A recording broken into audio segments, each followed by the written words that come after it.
We're getting into the game. We're going to tab over to this screen. I'm going to turn some music on for you guys, and we're going to get started because we are back in Port Nyanzaru, where things are always interesting. When last we left our heroes, you were preparing, rather, to venture out into the jungles surrounding Port Nyanzaru, both to find and report to Fort Balerion so that Brick could throw some rank around and potentially weed out some corruption within the Flaming Fist, and also to begin your search for the cause of the Death Curse, this rather terrible thing that seems to be affecting the mainland and beyond. You were enlisted by Sindra Sylvain and, by extension, Prince Wakanga Otamu to save the day. And you had many interesting run-ins besides. Most recently, one of the individuals that you offered to help, a member of, well, the citizenry of Port Nyanzaru, by the name of... Let me find him, because I always forget his name. No. Where is it? No. Here it is. Roka. Roka wanted to go with you to Fort Balerion, and he hired River Mist and Flask of Wine. I need to enunciate, I'm sorry. To help you guys get to Fort Balerion. But they weren't really agreeable to Scratch Face of a Gold Coin coming along, because Scratch had made Scratch didn't do this. Brick made a new enterprise in Port Nyanzaru of betting on the guides. And River Mist and Flask of Wine didn't like Scratch messing with their chances, so a street brawl erupted. This was after the party managed to get into a fight with and defeat an Allosaurus, and were paid for saving the city, or at least some of the city, from the rampaging Thunder Lizard. Before you guys depart, Prince Wakanga Otamu has asked you to go to the docks and speak with Zendar about A, passage to Port Balerion, and B, some work that he might have for you guys on Prince Otamu's tab. So I think we fade in on the four of you. Roka has told Scratch to go and do some stuff, and he'll meet up with you guys later. We fade in on the four of you walking towards the docks of Fort Nyanzaru. Does that sound good, or is there something that you guys would rather do first? Feel free to speak up. That checks out with me. Sounds good. So you guys had your altercation at the Thundering Lizard, and Brick got called out by Azaka Stormfang. Kind of had to... Let's face it, Brick, you got yelled at by 3 members of Port Nyanzaru. You got yelled at by all 3 Tabaxi: Scratch, River Mist, and Flask of Wine. Scratch went and cleared his head. You guys have come back together. We can assume that you guys have, made a pact to deal with stuff as it comes up. And then you're making your way through the city up towards the Docks District, the Harbor Ward, where you guys can hopefully find a dude by the name of Zendar. Scratch, can you make a history check for me, please?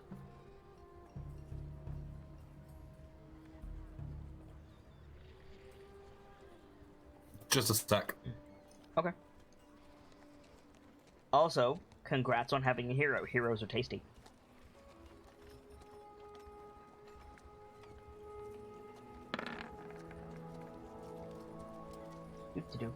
Okay.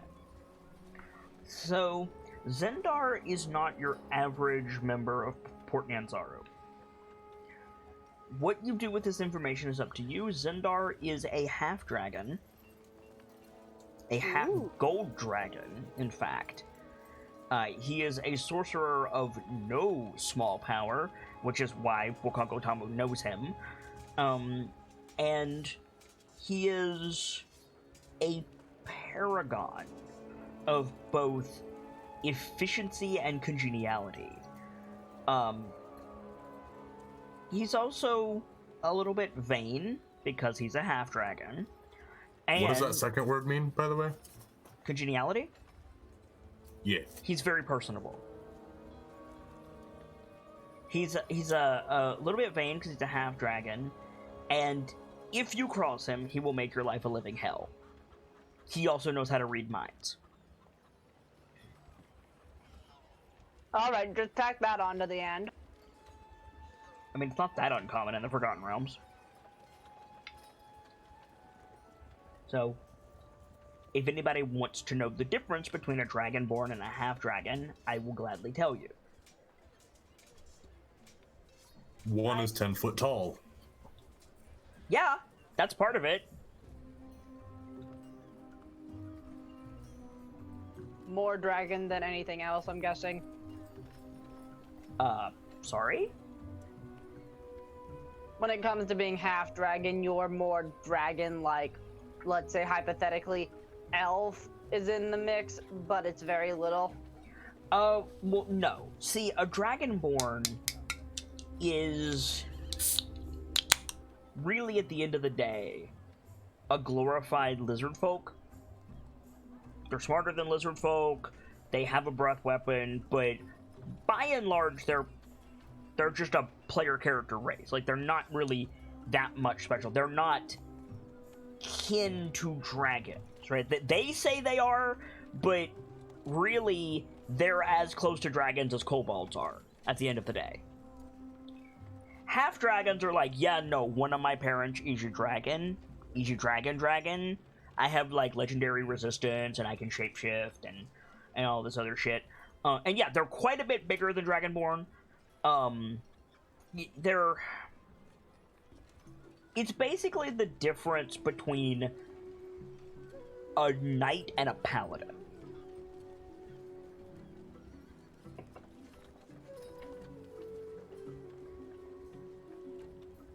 Gotcha. There's also far fewer of them than there are Dragonborn. I wonder why. Yeah, right. So I'll go ahead and show you guys this. This is the Harbor Master, Scratch. You're on decent... Well, you wish you were on decent terms with him. He kind of doesn't like you, for obvious reasons. But you know to look for this guy when you go to the docks. That's Zendar. Which, I mean, like... Cool. He looks cool, right? Like... Very cool. I love his outfit. He looks dope as hell. I'm still figuring out his voice. So yeah, if you guys make your way through the city, if there's any conversations you want to have en route to the docks, you can have it. Otherwise, we can head straight to your meeting with Zendar. I think the doctor is just a little too awkward to be talking after an argument like that. Well, it's been a little bit. It's been, you know, however much time you guys needed to calm down, take stock, have a conversation, get you guys all on the same page, and then come back together. So it's probably like... Well, there's also the question. Point, at least. There's also the question that Scratch was on his way to get water and Tej. Yes. What's your plan for that specifically? Like, what are you trying to procure? Like a water skin, a barrel of water, several barrels of water? Like, this isn't a matter of going to the 7-Eleven and picking up a bottle of, like, you know, Aquafina.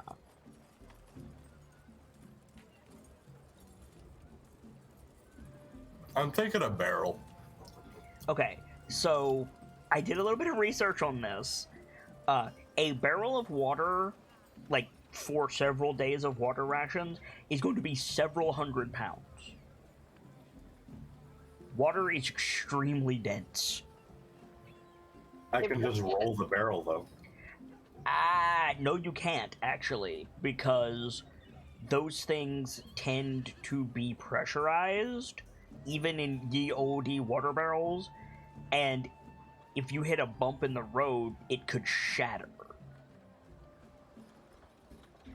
You very much cannot roll it down the street. They are not durable.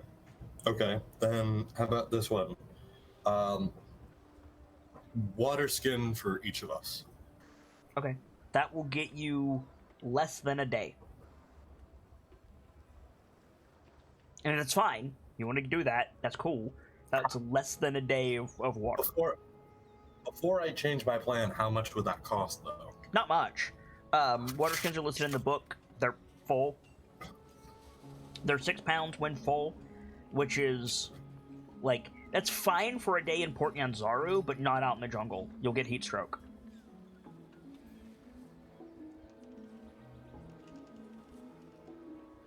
The book specifically says you need a gallon of water per day to avoid heat stroke. I'd say a cart, but it'd probably be too difficult to try and bring a cart into the middle of ass all nowhere.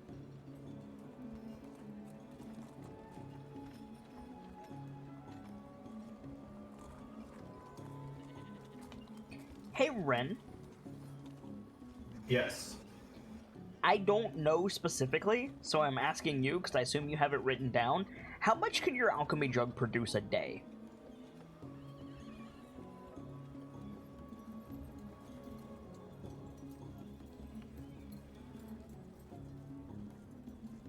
I am checking because I saw two kind of conflicting things.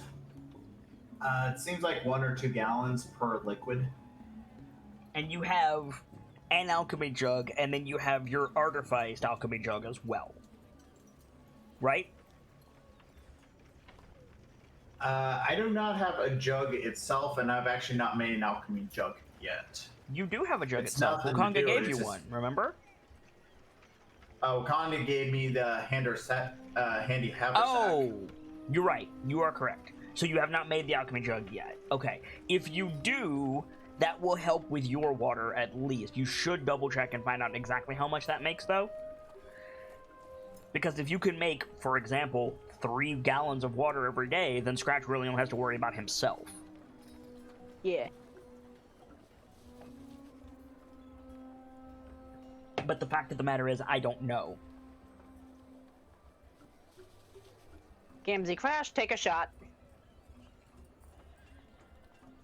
So Gamzee sends me a message backstage. She says, a water skin for each of us, a water barrel, someone to help move the barrel, and a large tej gourd. Okay, so... Jeez. That water barrel, like...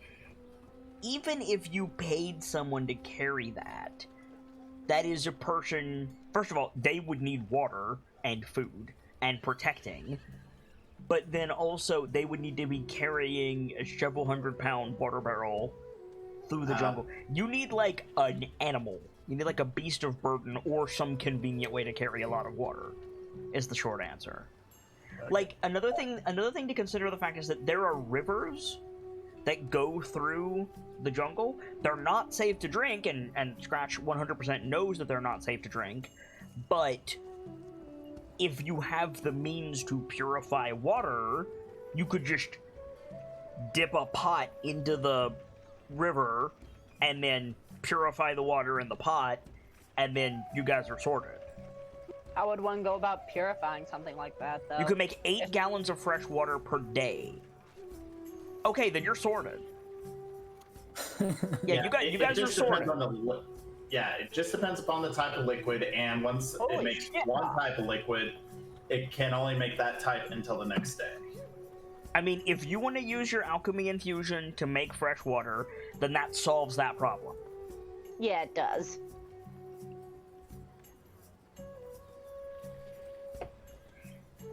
Yeah, alright. Yeah. Well, I mean, Sparry's on with the alchemy jug. Okay. So that's situated. I need to actually make the alchemy jug, which means I need a jug. Ain't no problem. True. You could probably get a jug in the Thundering Lizard if you, like, ask nicely. You'd have to pay for it, but it would be, like, maybe 5 silver? Like, it's nothing. She'd probably just take it off the tab we already gave her. That's also a valid point, yes. Yeah. Also, hi. That was weird. Welcome back. See, I thought 2 or 3 gallons of water didn't sound right. Yeah, 8 gallons of water, you guys will never have to roll for dehydration as long as you have that damn jug. Yeah. Fucking Well, the confusing sweet. part is just, like I said, I looked and it is different things. Like mayonnaise, I can make 2 gallons per day. Right, but that's not really relevant to what we're discussing. True. Unless you want to Just- drink mayonnaise out in the jungle, which I mean, more power to you. I'm good, thanks. I will enter this game and beat your character's ass myself. I don't think. Okay, the only concern you'd have about my character would be going for the wine or the beer part. Let's drink alcohol while in crushing heat and humidity in the middle of the jungle. That's a fantastic idea. That's not going to dry you out or anything. Out of Oh, character, no, I'll you be could also perfectly just steal fine. from Stu. Sorry? Out of character, you could also just steal from the good doctor. Valid. So yeah, what is your change of plans, Gemzelius?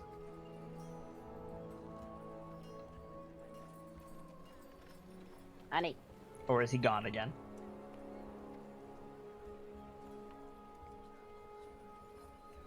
I'm gonna do a sneeze. Or not. Am I gonna do a sneeze? Are you gonna... Yes! I am gonna do a sneeze. Ow. Yeah. Pulled my neck, but the show must go on. Cool. So Genzi crashed again. Anyway... God damn it.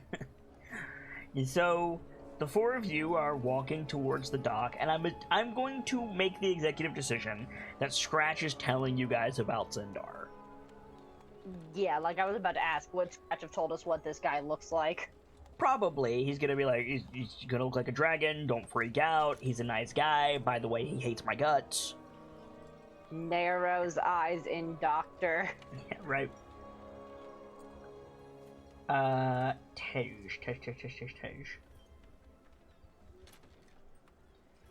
Tej is... Expensive as fuck. 1 gallon cask costs 2 silver pieces.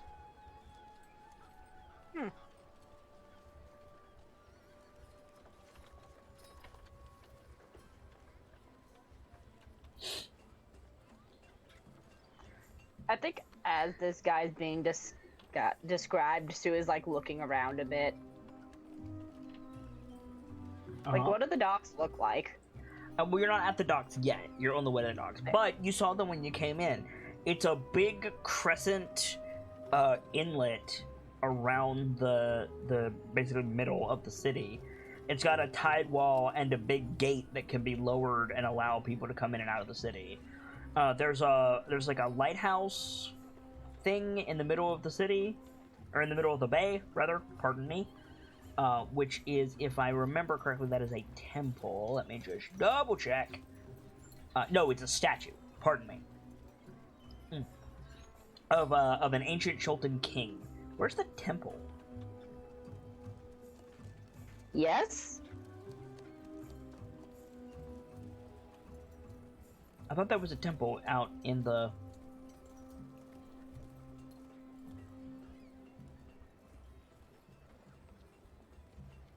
No idea. Yeah, I don't know.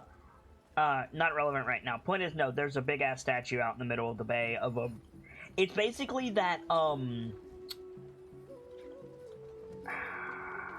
Is it Rio that has the big statue?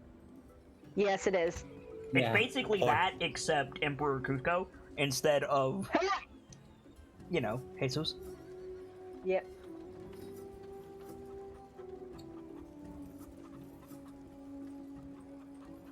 So, 2 gourds of Tejon?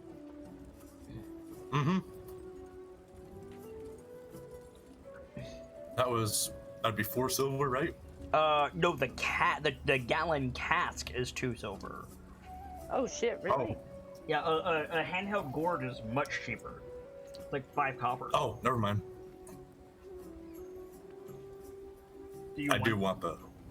You want the I big want the ass big cask? boy. Because we can arrange that. We'll take the big boy. Once my sheet loads, I'll get the big boy. Fair enough. Oh, 1 second.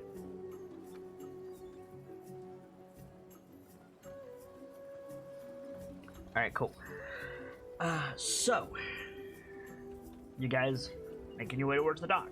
If Gam's internet behaves, you guys can have any conversations you want. Otherwise, you go and I think, yeah, if you guys want, we can just cut over to you meeting Zendar. I don't have anything I want to say to any of y'all. Okie dokie. Rude, but So, I imagine, like Ren's still thinking, and especially based upon previous situations, I would be wanting to ask Scratch what this Sindar is like. okay. If Gemzelius is here, we can totally work that out. Gemzy? So to say, he's possibly the most efficient man here in the port.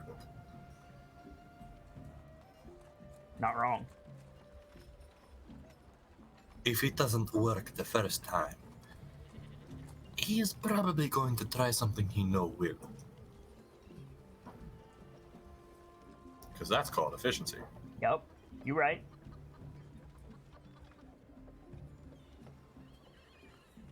If you piss him off, he's likely to either breathe fire on you or have you politically and economically destroyed. Are you on any of these 3 lists by any chance? I don't know. It's been a while since I've had to talk with him. That's actually perfect. And then we cut over to Zendar, like, throwing his hands up in front of Scratch, just shouting, "I have nothing to say to you!"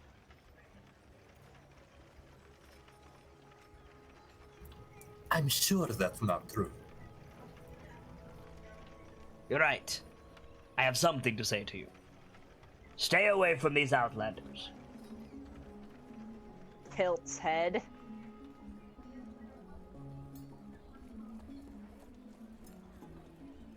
It was one boat. One. People died. One person died. The others went missing. Glares at you. Also glares at you. You 3, If I I will knew where speak they- to. If you need help, you need a boat, I can arrange both of those things. This one, I'd sooner run him up a pole. And leave him there. How much? For Okay. you to stop this. You can't solve all of your problems with money, Scratch. A favor then. Whatever. I don't care. I don't have time for pettiness. On I either don't end of have this any work episode- for you either.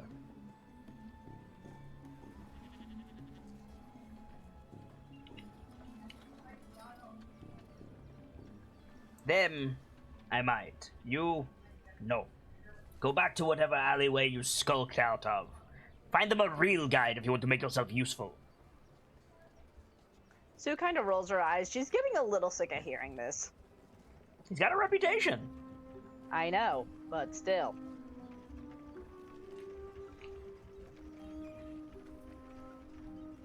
In the situation I find myself, I am not the same scratched face of a gold coin everyone takes me for. Well, yes, the man you see before you is he. The man in his head has much more noble intentions. I heard what you did for Belamandraza. I won't deny it. And I guarantee you'll hear about how I make sure the fist never finds the city. You'll hear about how I helped these outlanders get rid of the plague. Or died trying. Preferably the first. Leans on his staff a little bit, and he starts to say something, and like you hear like this strain of ropes, and he like turns his head and like shouts something in Shulton at the sailors, like to like be careful. Shakes his head.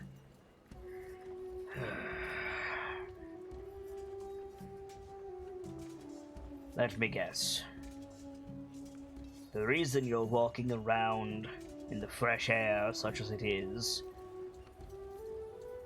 is because you're working for the princes.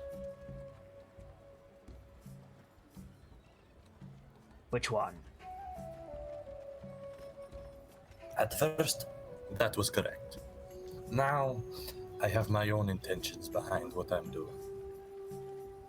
But yes, I'm working for Prince Wakanga Otamu. Ah, you'll hear about that. He nods. So, let me see if I have the right of it. You're the guide, points. You're a doctor, still trying to figure out precisely what that means. You're a healer of some description. The Correct. little one is an inventor, and that would make you, and he like lowers his claw at Brick, Sergeant. The one with the gun. That is correct. I have some work for a military man, if you want it. Brick tilts his head. He leans forward on his staff, like kind of lowers himself to like look at Brick's face. He says, "Ever steal a ship, Sergeant?"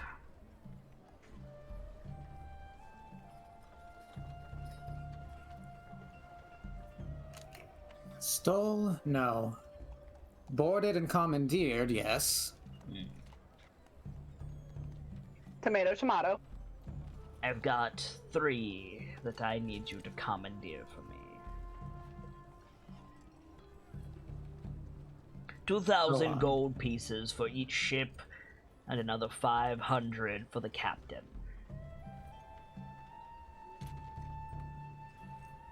Go on. The Dragon Fang, the Emerald Eye, and the Sturge.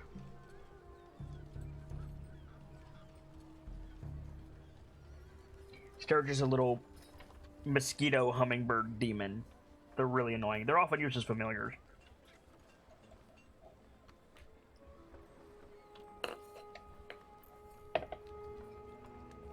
So I have names, descriptions of the ship, affiliation. Pirates. Can I was about to say, can I do history checks on those? Because it sounds like he just asked us to steal the bloody black pearl. He basically did.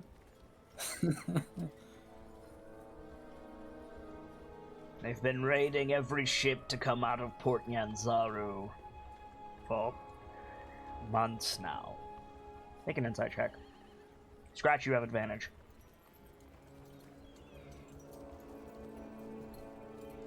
Make sure you guys are rolling as your characters, by the way. Do you want all of us to roll this, or just You can if you Rick want and to. Scratch?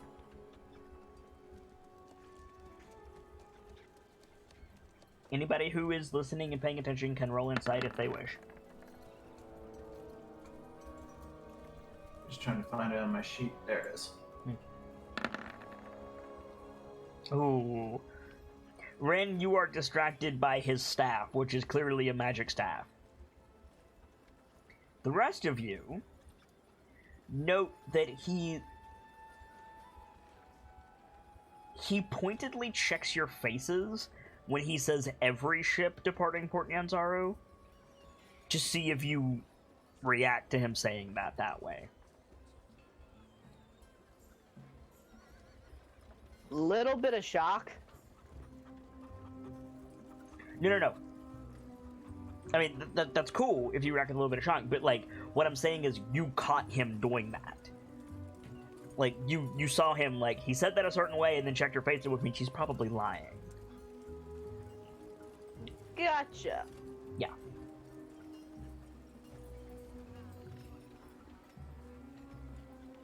Doctor ain't gonna say shit until she has more evidence. I'm sure if Scratch told you anything, it is how important gold is to this city. A bounty of 6,000 coins, with a bonus of 1,500, should be appealing to anyone, Sergeant. Even if it was just pirates. There's something else here.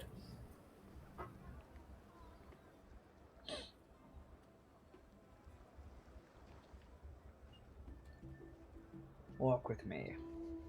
He picks up his cane, turns and shouts something in a mix of Chultan and Draconic to somebody else, effectively like saying like you have like the con number one, so to speak, and he starts leading the four of you away if you follow him.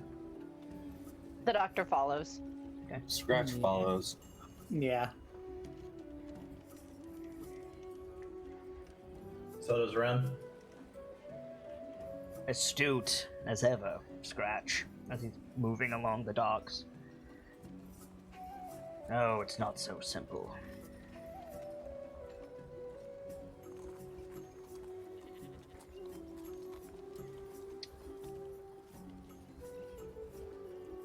I took some liberties while waiting for you to come and contact me. Outsiders come into my city, come from my docks. I make a point to know about them. There is one type of ship that the pirates don't go for. Regardless of color, crest, or creed, there's only one common denominator.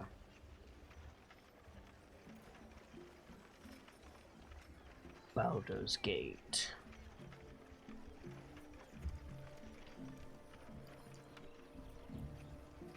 Yeah, we were kind of ran through that fact earlier. Yeah, I was a...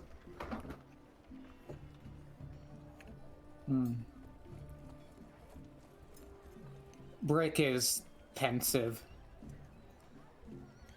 You too believe that these pirates are working under the guise of either the Fist or some secondary power from Baldur's Gate.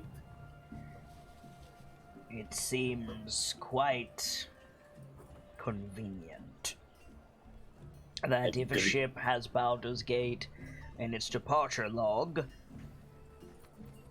they're immune to the pirates.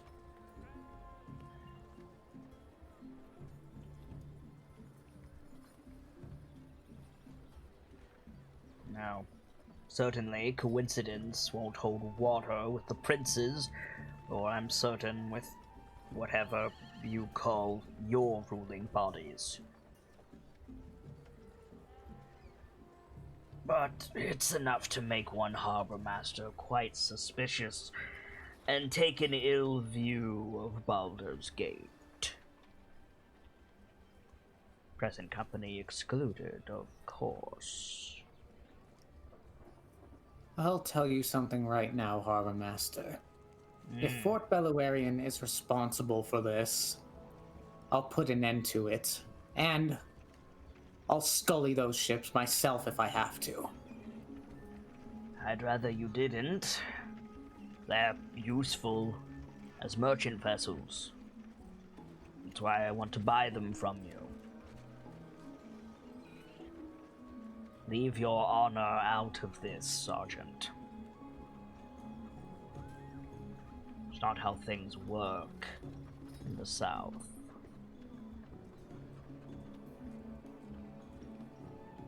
I see. We can change their colors. And then we have 3 more export vessels. And the captains, well,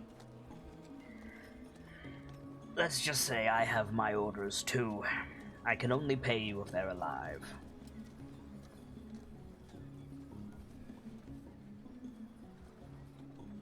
Very well.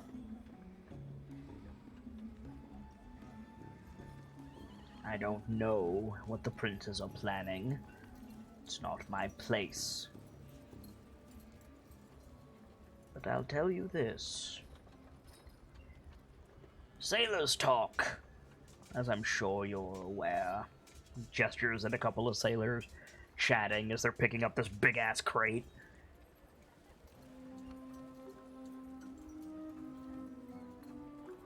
Baldur's Gate has a hand in too many pies, as far as I'm concerned, but I cannot deny that they are far from the only interested party. Are you familiar with the Lord's Alliance, Sergeant? Am I? Probably. The Lord's Alliance is a loose collection of the major, like, powers on the Sword Coast. Neverwinter, Baldur's Gate, some of the Dwarf Holds, Waterdeep, etc., etc. It's a big, like, the noble conclave, if you will. Right, yeah. Um, Brick would know about that, yeah.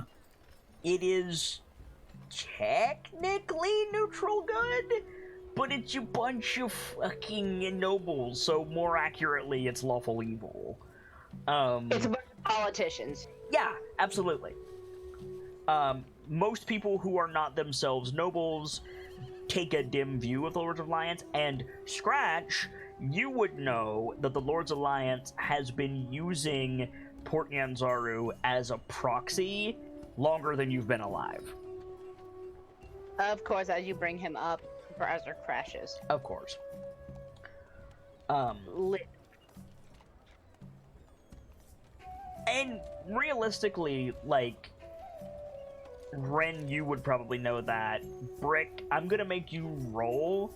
Dr. Lorelei, I don't think you were up on, like, major political movement, so I don't think that would apply to you. But Brick, if you wanna like form your own opinion of the Lord's Alliance, you can, or you can roll history to find some of their darker prospects. All right, yeah. I'll roll history. Cool. Yeah. With that roll, again, you can draw whatever conclusions you wish, but yeah, you know that, generally speaking, the common folk don't really like the Lord's Alliance. Like, they do in the heart of their power, right? Like, a citizen of Neverwinter probably has a favorable view of the Lord's Alliance. Baldur's Gate, being mostly military, probably doesn't, and Schultz certainly doesn't. I know a little about them, yes. Several of them have been asking about their trade ships and the pirates, as you can imagine, part of the reason for the bounty. As far as I'm aware, the princes have not yet disclosed the Baldian denominator. If you want that to remain inconspicuous, I recommend you move quickly, Sergeant. Understood.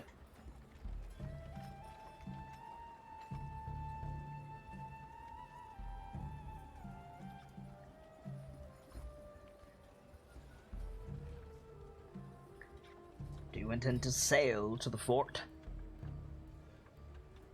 That was the plan, I was led to believe. From what I understood, that was the plan as well. How do you intend to contend with the turtle? I'm sorry, what? Gestures with his cane out across the bay. He says, "The sailors, captains, ships, fleets, call them what you will, aqueous traffic in and out of Port Nyanzaru has to deal with our customs officials, and the turtle, a dragon turtle, has taken up residence outside the bay, and if you want to sail north, you'll have to contend with it. I presume you haven't already done so." I didn't even know there was such a thing living out here. Oh dear.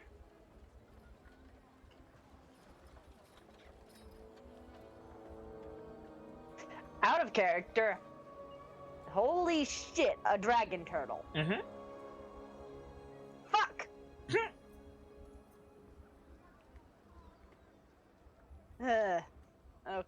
So, now with the question. Basically, what I'm hearing is we're going to sit in a traffic jam of boats and run the risk of getting eaten by a turtle. If you have tribute, it shouldn't be much of an issue.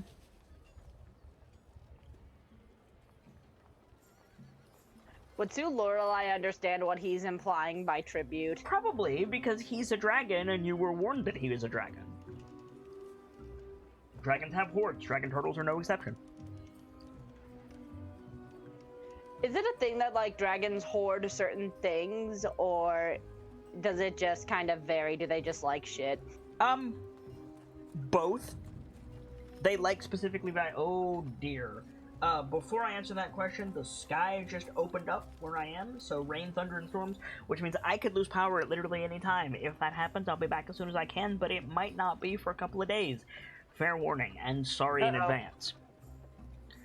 What's up? Just stay safe is all I have to say. I will endeavor. To answer your question,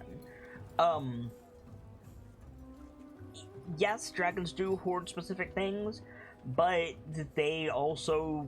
they're basically reptilian magpies, so they like shiny things, they like treasure, they tend to hoard that stuff. It depends on the dragon. So I think Sue Lorelei is going to think through that, like, that she knows this and go, is it known in particular what this creature likes tributes in specifically? Tendar starts laughing. Just thought I'd double check. Gold, jewels, cargo, valuables, treasure. And Got before you ask, we've looked for the bloody thing's lair. We can't find it. I wasn't going to ask, or else I assumed it would have been taken care of by now.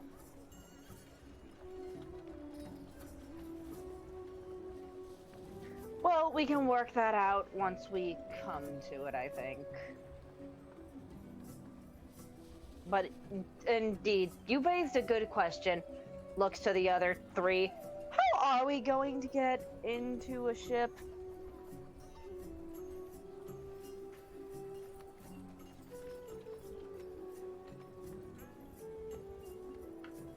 Because Sue Lorelei is not about to fight everyone on the dock to get a boat. Right. Hey, Fort Ren is Valerian really strong. requires regular supplies. You could hop aboard one of those vessels as far as I'm concerned, providing you have a writ of passage, which I would be surprised if Prince Otamu did not give to you. Out of character, were we given one? Yeah, he gave it to Scratch, I think. He either gave it to Scratch or Brick, Right. I don't remember which one. Right. Probably to scratch them because I don't have it in my inventory. Okay, And of course, Scratch's player's computer has been restarted. cool. So I think Sue is going to kind of like just get that look of pondering on her face, set Henrietta somewhere like on her shoulder or down by her feet, and just start tapping her foot trying to think of what to do. Okay. The chicken is not allowed to wander though. We have that bag of jewels for taking care of the Allosaurus. True. You're right. that reminds me, I need to go through that bag of jewels to find a gem worth 100 gold. You also right.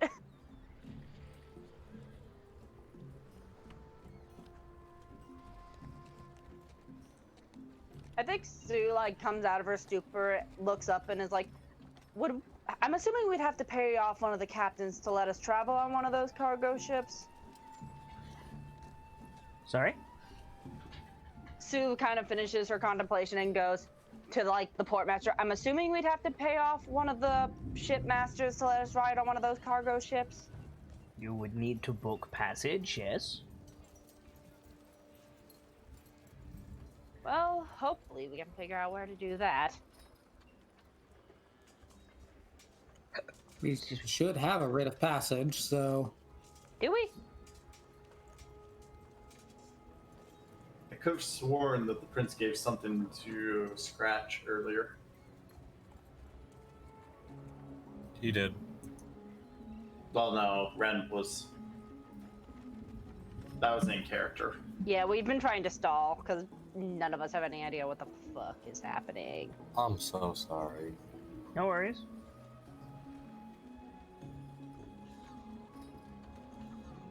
So in character, you just came back to. I'm pretty sure Scratch has the thing that we need to get on boats and shit. Mm.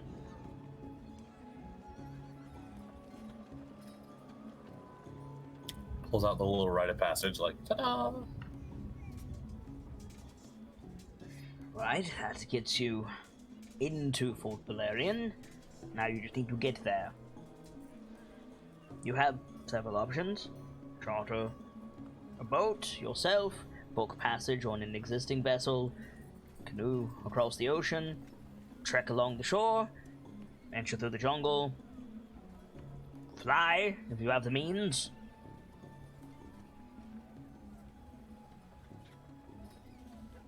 Flying, you say? He squints at you. Concerned in doctor.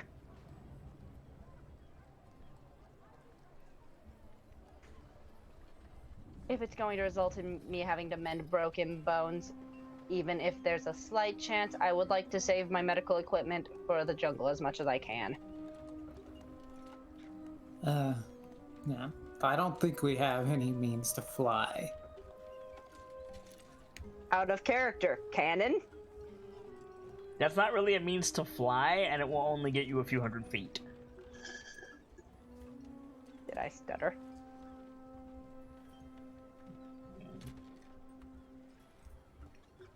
I think probably out of character, our best bet is to, like, get on a pre-existing vessel to the fort. Probably. Yeah. And you'll need to deal with the dragon turtle. We can...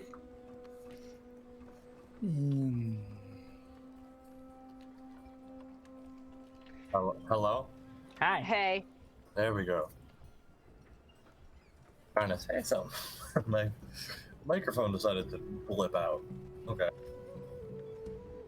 pre-existing vessel to Fort Hun, Irnay. Yay. Alright, so time to figure out how to deal with a dragon turtle that isn't sacrificing Henrietta.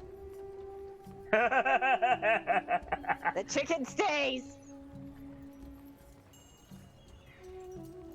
Well, I will go and see which vessels are leaving for the fort when. You can stop by the harbor master's office this evening, and I will have that information for you. I recommend, if you intend to contend with Aramag, you bring more than you need for the booking fee. He turns to go. Aramag, sir? The turtle. Got it. Scratch can tell you more. As he's walking off. So what more can I tell them? Make a history check. A fucking dragon turtle. A fucking dragon turtle. Can you roll that for me, Kit? My thing is still loading.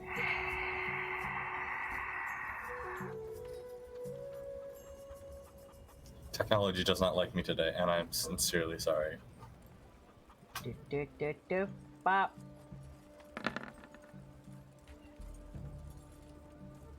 You got fairly low. Above average, but lower than you needed for the really juicy stuff. You know that there's a dragon turtle in the ocean. It likes to hang out near the Bay of Cholt. And whenever the fuck it wants, it'll come up and demand payment from the nearest ship. Or sink it. They have fired on it before to no effect. The dragon turtle wins. His name is Aramag, and he is a dick. He's got a shitload of treasure somewhere, but nobody knows where. And oh yeah, he's a dragon turtle, so good luck beating him. Fucketh. Well, the main thing I can tell you about this situation is either you pay, or you die, or you just die. Lovely. What you pay with is whatever he demands. What he demands is varying.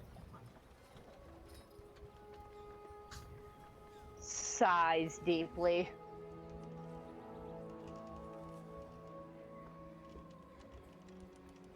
Well, we have that bag of jewels from the Allosaurus incident. Dragons tend to demand things like that. They're basically reptilian magpies. Would Scratch know what a magpie is? Huh? Probably. Yeah.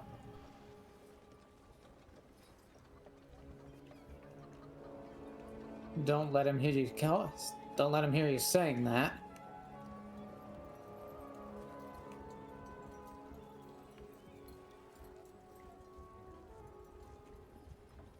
So?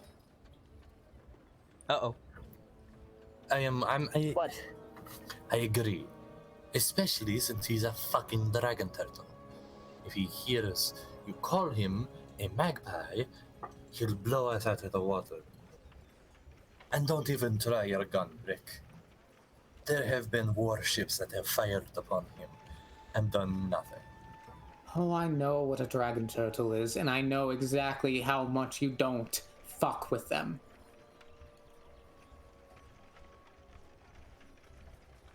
You become more and more acceptable by the moment. Moving on. So, do we have water and stuff now, or not yet? Do we still need to go? Oh and no, handle you still that need to shit? make the damn alchemy jug.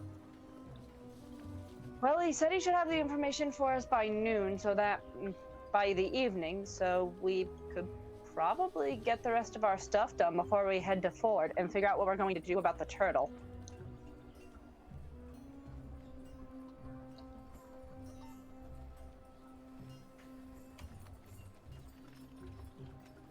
Alright.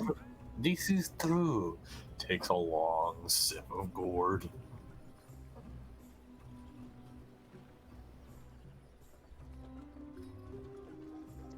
It's a question of how are we going to handle the water is my thing.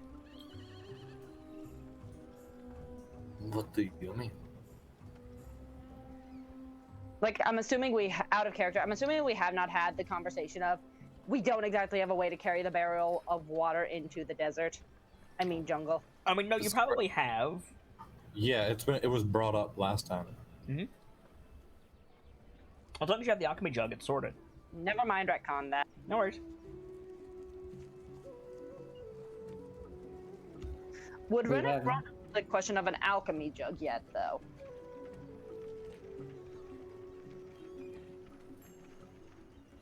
That's something only Hockey can answer.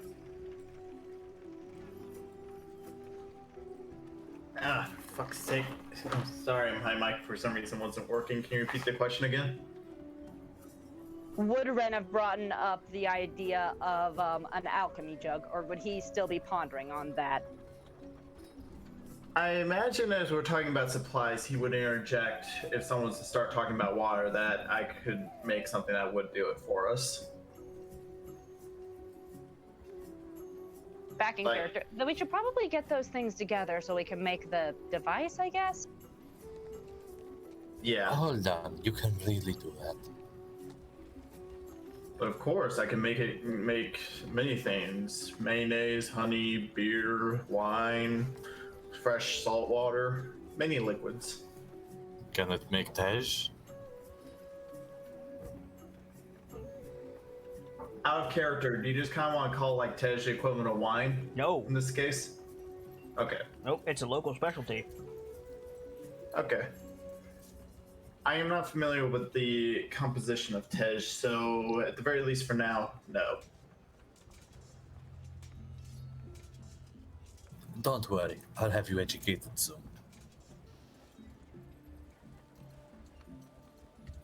Disappointed cat noises. We don't have any more quests we have to do in Port Nanzar, do we? I can always give you guys more quests if you want them. We do not need more quests. That'll take us multiple days. We need a quest until Sparky can do the jug and finish the jug. Valid. I mean, the jug itself can be a quest. We could go back to the Thundering Lizard and be like, can we give you money for a jug? They have the money already. We're Yeah, just we gonna already end up paying gave them the 5 money. gold for a jug Fair. instead of 5 silver. But yeah, I guess if we don't have anything else to do, This is a weird question. Hmm. Does the quality of the, shall we call them, ingredients affect the quality of the item? Yes. Or, more accurately, the quality of the ingredients aids in the DC of crafting the item.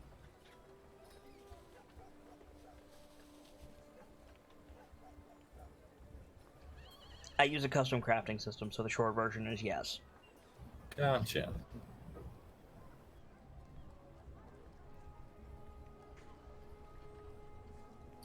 So we should go ask for the best jug we can get from the Thundering Lizard.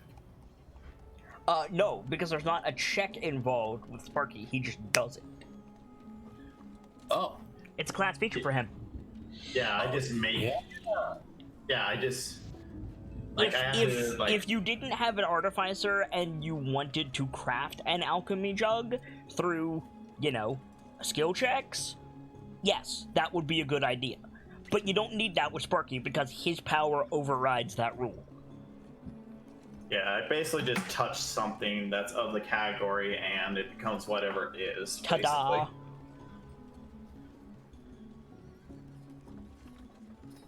What else can you do? Well, right now I can make your armor stronger. I can improve weapons. Shouldn't you improve his gun? True. Bren, or Brick, would you like me to do that? Don't worry, friend. Your gun will work perfectly fine still. You think? So this I is made it, so I know it will. not I to interrupt, but you guys were talking about having something to do. Yeah. Working, having Ren work on stuff, having Brick make ammo, all of that's going to take time. And the harbor master said that he can't even get you a list of the available ships until that evening anyway. So, you have stuff to take your time up. If at any time you guys want to just time skip, you can. But if there's, if you want something to happen, I can absolutely set that up. It's up to you guys. Sorry. Feel free to continue. I mean, prep works fine by me. I mean, y'all are gonna need supplies. True.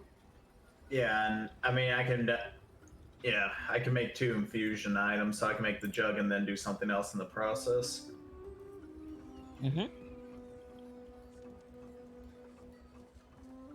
I just want to make sure you guys have done everything you want to do before you set out from Port Nyanzar, because it might be a while before you get back. I've done everything I could. I can't get my other materials back yet because I haven't done that quest, so... True. I mean, you're only how much missing is- a scalpel. I'm missing a scalpel, and he said he would make me some new needles. Right, but you're not missing those. I thought he took us some needles. No, to, he only have took the as a scalpel. reference. Oh, my bad. He looked at the needles and he was like, oh yeah, no, I can make that. Got it. I guess if that's it, then we just head back to the Thundering Lizard and start prepping for the journey.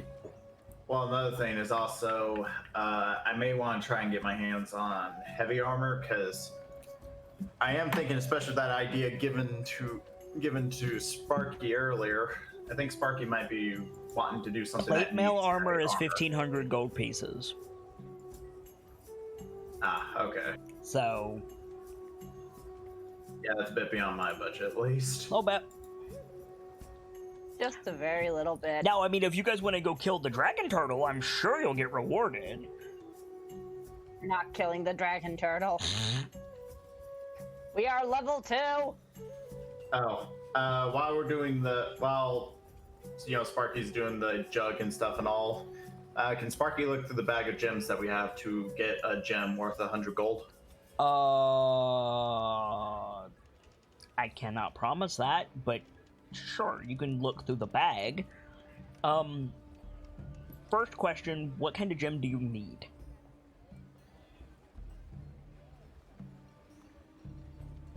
If he's going for what I think it is, it doesn't matter. It doesn't matter what kind. It just has to be worth 100.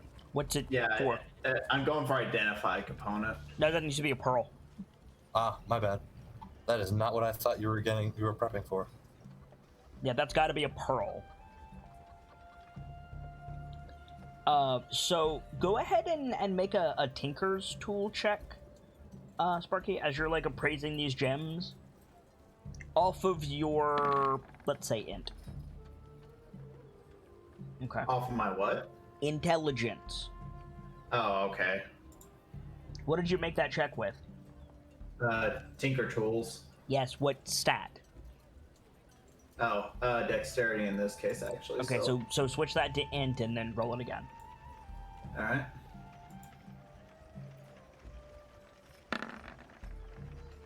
Much better.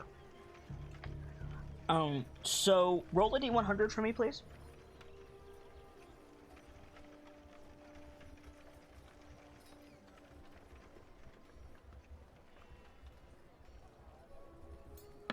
Cool. Wow. Okay, so this is the first time any of you guys are looking Holy through shit. the bag of gems, yeah? Yeah, I think it is. Okay. It's a not insignificant bag of gems, because you helped out the gladiators a lot with that whole Allosaurus thing. There are, in fact, 5 pearls in here, worth 500, or worth 100 gold pieces each. But also, there is several, like, anywhere between 25 and 100, like, just random assortment of gems. There's also a diamond that you could use for Revivify.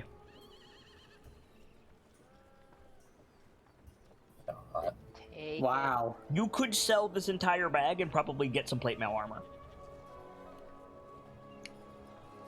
I don't know about selling the diamond, but I'm on board for selling the rest. I'm on board for holding on to this in case of dragon turtle. I'm in favor of holding Valid. on to dragon turtle as well. You think Dragon Turtle would care if I took one pearl out? I mean, the dragon turtle does not yet know about the pearls. I mean, all He does things not know how much considered, will be in there. like, the literal answer to your question is yes. The dragon turtle will care if you take a pearl out. But the dragon turtle doesn't know about this bag yet, as far as we Exactly. know. Yeah. So I'd say take the pearls, someone else take the diamond. Actually, good doctor, I think you should take the diamond. Me with the diamond. Well, yes, you are the healer, and well, everyone knows diamonds have quite the medical usage when it comes to magic. Fair enough. How much does it weigh, Kit? It's a sizable rock, a couple pounds. Like 2, 3? Yeah.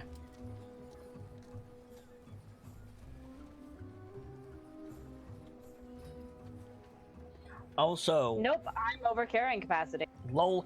Also, Sparky, Yes. I do the identify spell a little bit differently than it states in the book. I consume the pearl when you cast identify. Ooh. Normally, rules as written, identify does not consume the spell, but in my opinion, it's a little too easy to identify magic items in 5th edition, so I kind of changed those rules a little bit. Identify, as well as you don't automatically know all of the effects of a magic item, if you just like spend a short rest with it, like it says in the book. You actually have to attune to it in order to do that, and take a short rest with it, which is more than enough time for you to get cursed.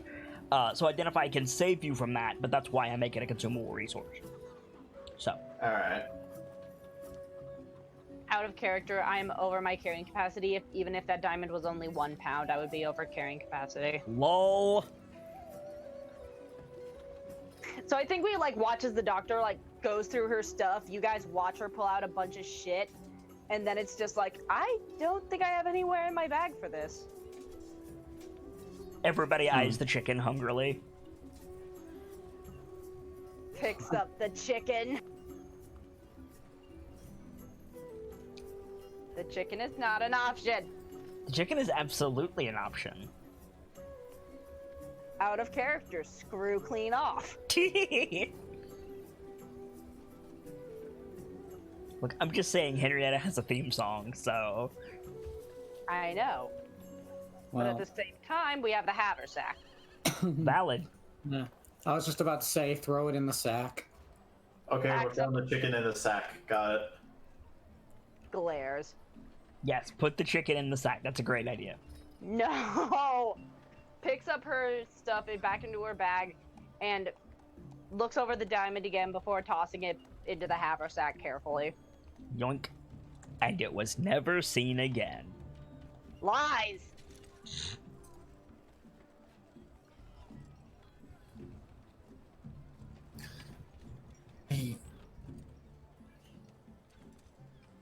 I kindly request we do not fuck around and find out with the doctor's chicken. Holds the chicken closer. Out of character, I'm still not convinced that the chicken isn't the BBEG. As the GM, neither am I. Oh my god. If we awaken Henrietta, they're gonna usurp the Lich's power. Turns out Henrietta this entire time was the lich you were looking for all along. You don't know you're looking for a lich. Shame on you.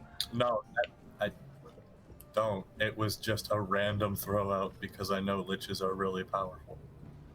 I just was thinking liches in D&D tend to be the evil, so it's like just something like that. Well, there you go. All right, fair enough.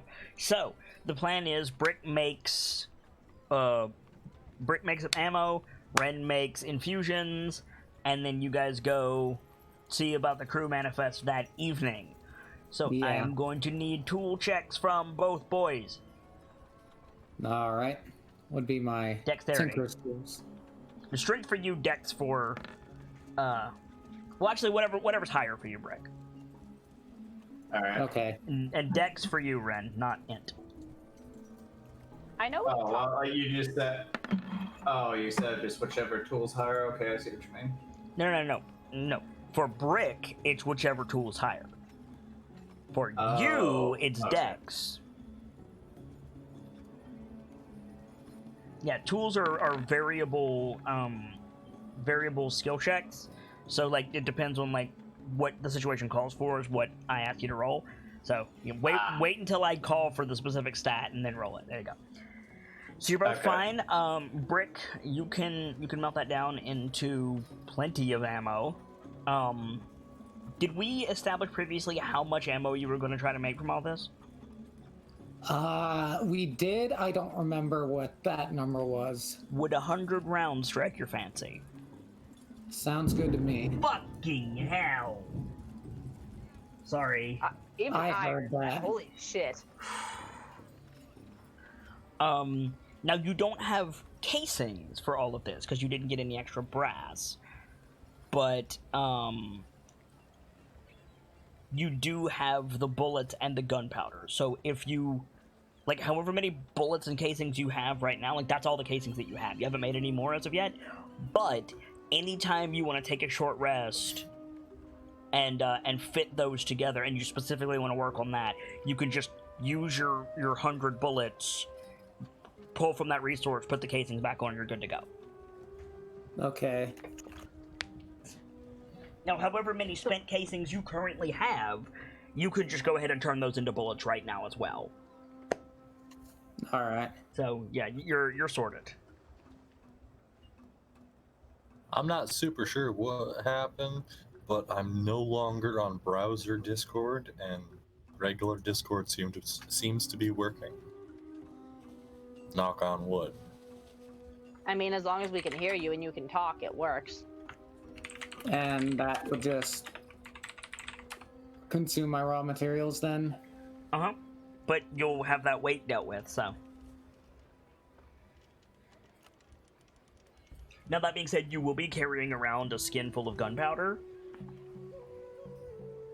And that's asking for us to get Looney Tuned? I mean, yeah, so be careful about that.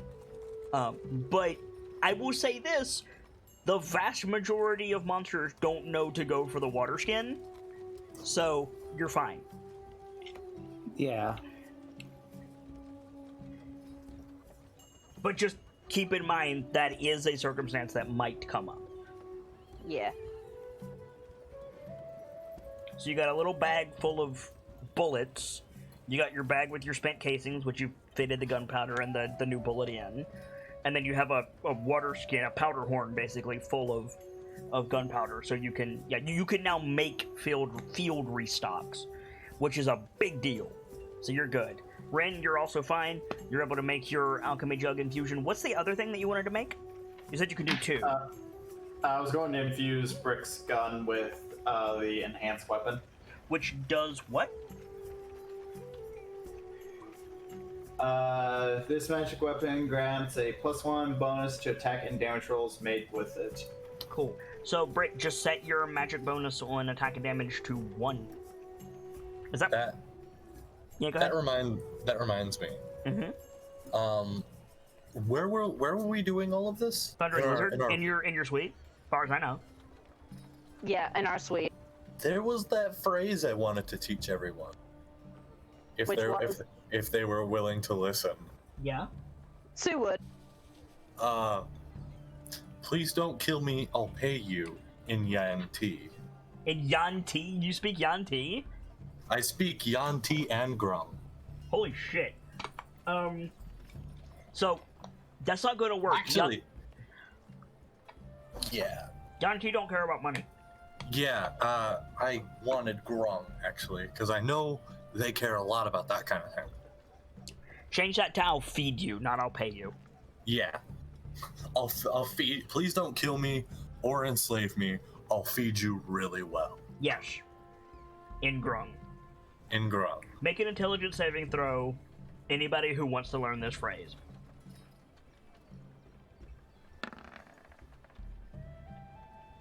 Okay, then. This won't end well. Okay, so Dr. Lorelei and Brick, you both fully believe that you've got this phrase nailed, but please make a note that you are incorrectly saying it. Got it. Ren, you picked it up. Okay. I like to imagine Ren was just there working on the jug while I was saying it and just kind of picked it up in the background. Mm-hmm. I can teach you more of this language. They are not exactly a kind people, but I do like the way their language sounds. I think as you guys are finishing up, we see the outside view of Port Nyanzaru, as the sun is sinking over the mountains to the west, away from the shore. The whole ocean is lit up gold, right? It's about time to go meet Zendar again. Yup. We on the road again. Can I just state that while everyone was doing that, I think Sue Lorelei put her tambourine in a slightly more easy to reach location. Nice. Oh, this was a short rest, right? This was a short rest. Yep. I can apply hit die, right? You can. If you want to wager some hit dice, you more than can. Boink. I take that as yes, he did wish to wager. No, he didn't. He just said Good bonk job, 47. Dempsey. You did it. Fuck off. Oh, I'm stupid. I have the song of rest. I forgot completely about that. Yup. You can give everybody bonus if they choose to roll hit dice during this rest. I'm at full health, so I don't need to worry about it. So am I. You want to wager the other one, Gabby? I'll use Song of Rest this time, hun. Yeah, I guess. So I honestly think that, like, while everyone's doing their thing, they all just hear, like, the jangling of a tambourine, and I think Sue is, like, just getting back into the swing of playing it, since she doesn't really play it that often. I want to die. You get a D6. I don't need it. You get it anyway. Roll a d6, Dr. Lorelai. Nice. That didn't help. Everybody gets +1. Unless you're at full. I rolled a nat. I rolled a nat fail, and then a crit.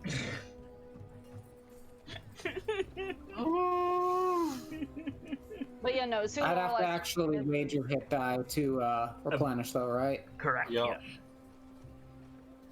Sue Lorelai's tambourine is Yeah. now in a slightly easier place to reach.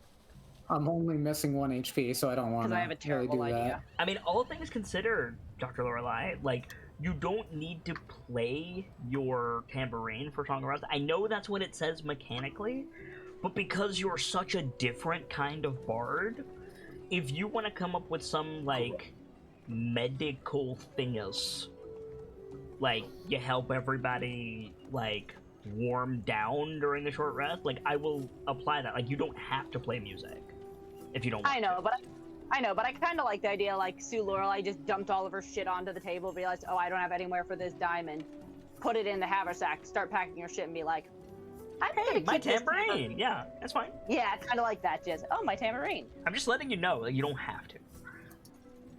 So, you guys ready to go meet Zundar? Yes. Okay. Yeah. As Yes. you go to exit the room, the suite, whoever reaches for the door, the screen like freezes and darkens slightly, and you get a prompt in the middle of the screen that says you're about to begin a long quest. Make sure you've done everything you want to do in the city first. Continue. What Yes. the fuck? Wakanga, this isn't funny. It's hilarious. What are you talking about? It's one of the ways Wakana is getting back at you. So, you guys head down back to the docks. I think it's been entirely too long since you've had a nice rain in Port Nyanzaru, so I think just before Did we you get go ra- outside, it starts raining. Oh, yes. I Ooh. like this place. And you make your way down to the docks. You know, I need- Schultons do not give a shit about the rain, because it usually lasts about 10 minutes. And it happens all the fucking time. I need this audio file. Yeah? It's a Sue good one. does not give two shit. I could sleep to this. I mean, don't go to sleep, because we're about to go deal with the dragon turtle. Our Yeah, character okay. with this bitch just holding his microphone out the window. I mean, I could do that if you wanted, and also wanted to pay for the drop microphone. I'm good, thanks. We'd hear a lot more train. You'd hear a lot more trains, it's true. So, you guys head down to the Harbor Master's office, which is, Protesting. as you can expect, a nice, like, snug little, like, rent-a-cop booth, slightly bigger than a rent-a-cop booth, along one corner of the dock. Because, you know, Zendar spends most of his time walking around and yelling at people. But there's a little, like, placard on the door. The door is open, so it's not really easy to see what's on the placard.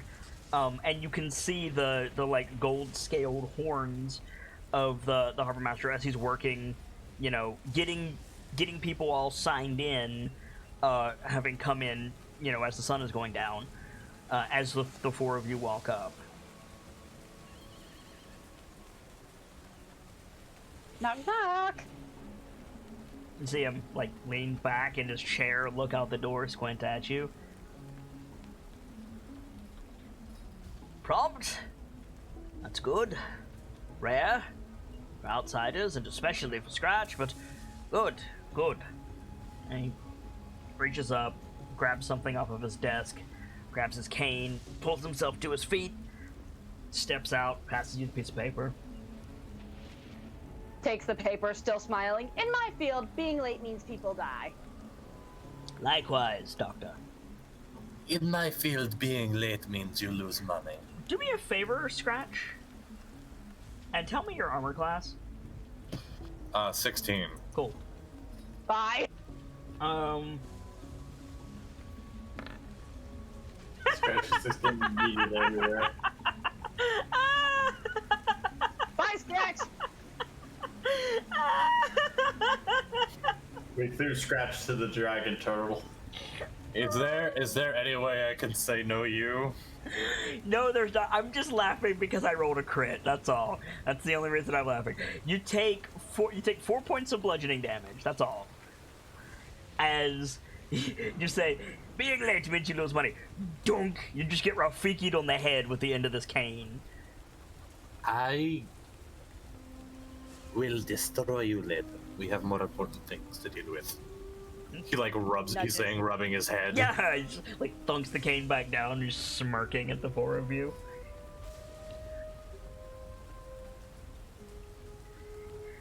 So, Dr. Lorelei, in your hand is a ship's manifest. Can you read a ship's manifest out of curiosity? What would I have to roll to see if I could? You would tell me whether or not the doctor can. I'm assuming it's in Chulton. No. It's a bunch of numbers. I imagine she might have some idea. Like, she's had to take notes on signs of vitals and stuff, probably. Okay. One hand on someone's neck, the other on a quill. Make an insight check. Because insight is figuring out information presented non-verbally, so... Okay. So what is in your hand is a list of the next several ships departing for, ostensibly, Fort Valerian, or otherwise has Fort Valerian on their manifest. The ship number, when they're leaving, when they're due to arrive, how big the ship is. There's a bunch of information on here. Yes. Get ready for kaboom. What? No, there was a big lightning flash outside. I was expecting a kaboom. Got it. Good. I think Sue kind of like starts looking it over, looking for a ship that directly to the fort, like just straight to the fort. Yeah, most of them are straight to the fort. So I think as she's looking it over, she kind of offhandedly says to the rest of them, "So how soon do we want to get moving? I'd say as soon as possible, but I would like opinions from the others." As soon as possible would be, if he like gestures with the paper that you're holding with his cane. He says, "The Balos' breath in about," he looks up at the sky, 2 minutes. So do we want to make a run towards that ship in the next 2 minutes, or would you guys rather find something else? She's looking at everyone. I don't know if I'd be able to make it to the ship in 2 minutes. Like, yeah. I can help with that. I don't know if Sparky approves. And Wait, no, I couldn't. Fuck. Because I'm out of spell slots. Shit.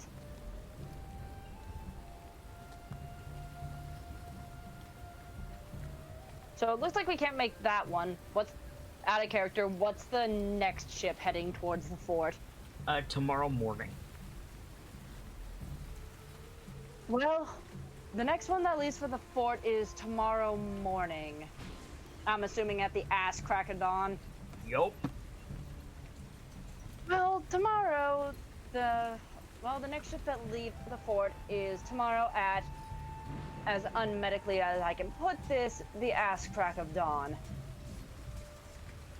So I guess we'll make it for that one tomorrow then? fine by me. That would- The morning is is evil, but it's better than being yeeted across the space again. That would be the Elven U.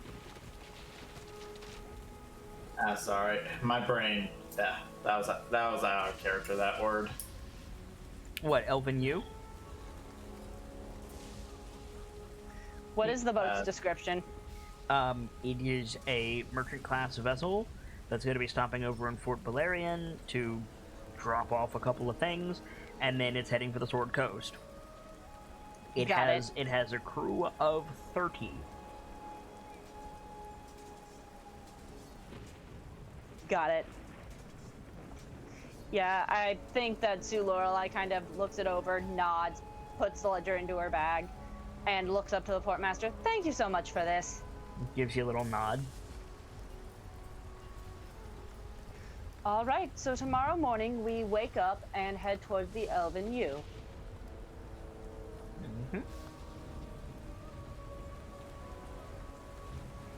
Time to wander the streets of Cholt at night back to our inn room. That's a wonderful idea. Let's do that. Sarcasm. Because we do need to walk back, I'm imagining. We are not staying the night on the docks. I mean, you could stay the night on the docks. That's also suicide. It's not necessarily suicide. You will, however, get very wet. Water Ganassi. Zero fucks given about You wet. are a water ganassi. One of your party members carries around fire sand. Fair enough.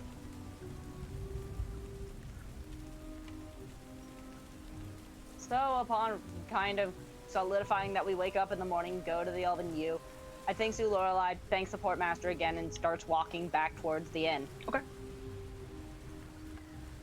So, did any of you, like, intend to go and tell Roka that you've chartered passage? I assumed he was still at the inn. He wasn't at the inn to begin with. Scratch knows where he went. I'll go tell him. Yep. Okay. Yeah, that'll work. So then I think we could just, like, you guys can have your long rest, you can get all your stuff back, and then, we'll just be on the docks the next day. You guys are standing in front of a big sailing ship.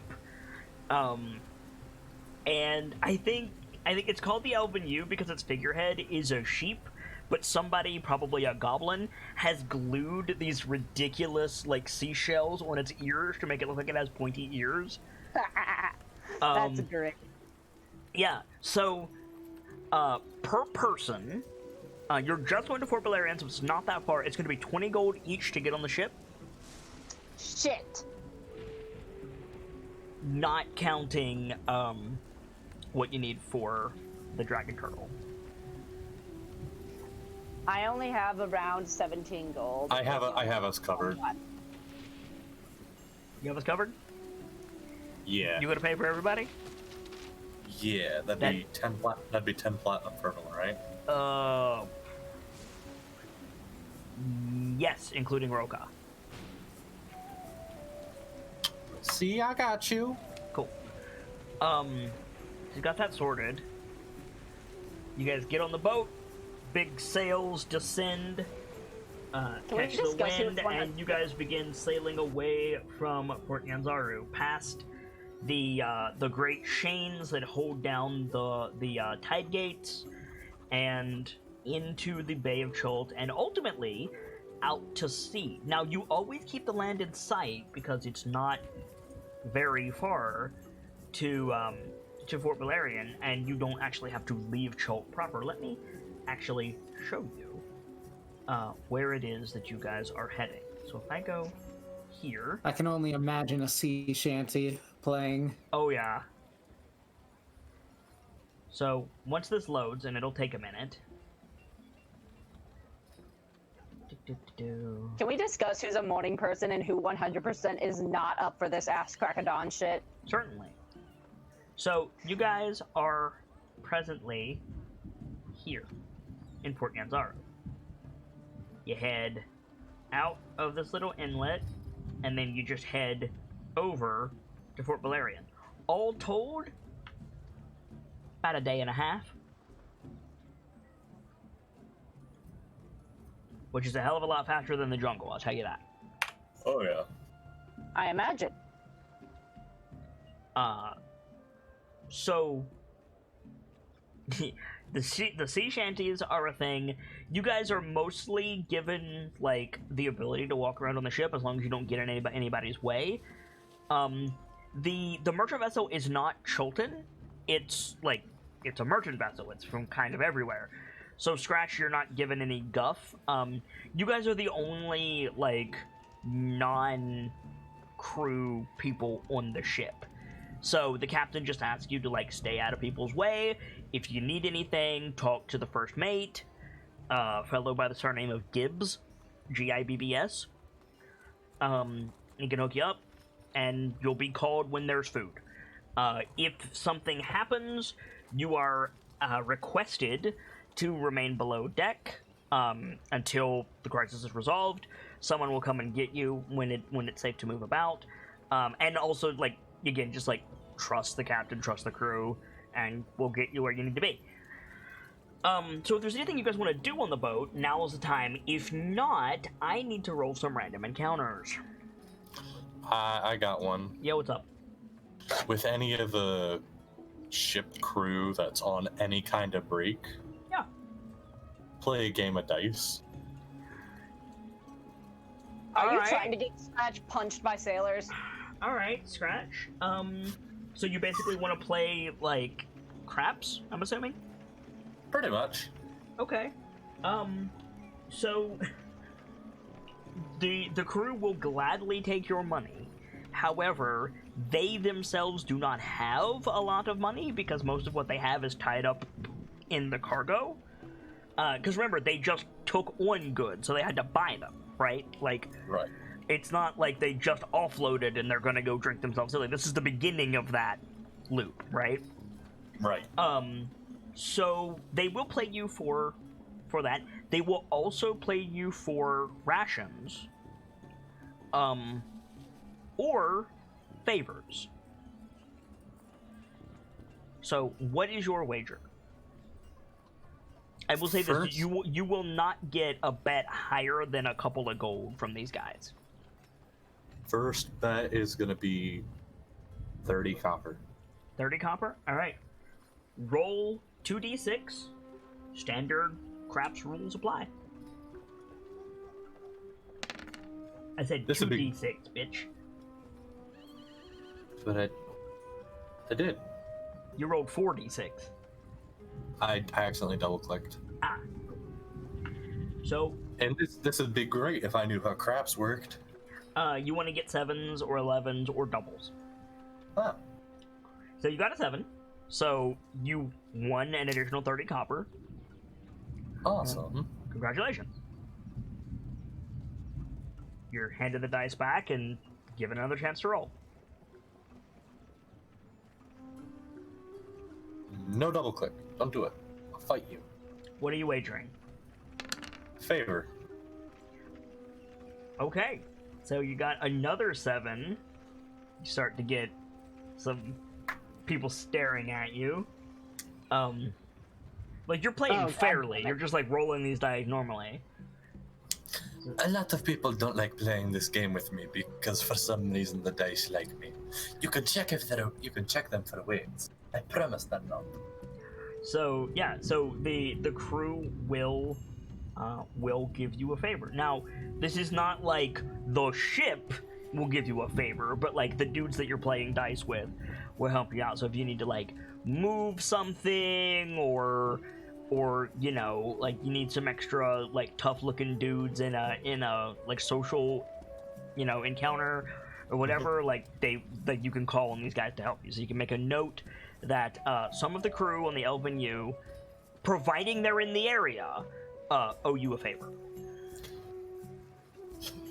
I'd like to make one more bet for the night, gentlemen. Okay. Shall we say all or nothing? 2 platinum. They don't have it. Flatly. That's the ticket. 2 platinum from him, or a couple of favors from them.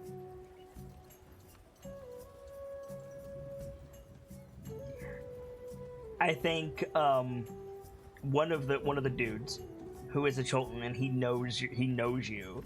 He says,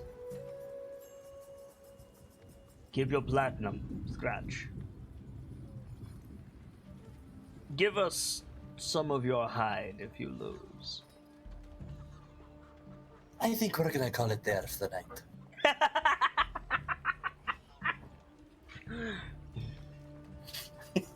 I think while we're on the boat, I think like once Scratch is done with that, she's going to try and take a look at his arm to see how it's healing, make sure she didn't fuck anything up. So wait, hey, Hockey, did you level up? Are you level 3? Is that what you said?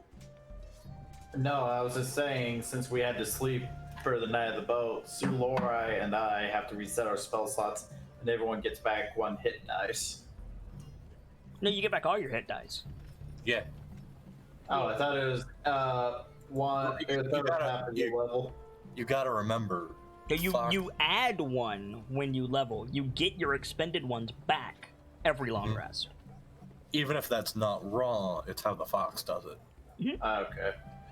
You don't add more until you level up. But Well, right. but any that you expend on a short rest, you get back on a long rest. I think all of us have. I believe maybe so, the yeah. doctor used one, so Mhm. that's why I was meaning. I have So, much. well, you've actually had 2 long rests. You've had 1 in Cholt, and then you had 1 on the ship. Mechanically, okay. though, that first one was a short rest. No. Because The one where we you went back to the inn and slept, and then you got up the next day, got on the boat, and then you've been on the boat for a day. Ah, okay. Yeah. I think Sue is kind of poking her nose like into like injuries. If she hears someone say "ow," she kind of perks up. Go ahead. Does this boat have cannons? No. It does not. It has Do not let them near the it cannon. has serrated balustae, but it does not have cannons. No, okay. Big So, old boom. Holy crap. Yeah, it's storming like a mother out there. Good, Foxo? No. Fair enough. So I think around shortly after breakfast on the second day,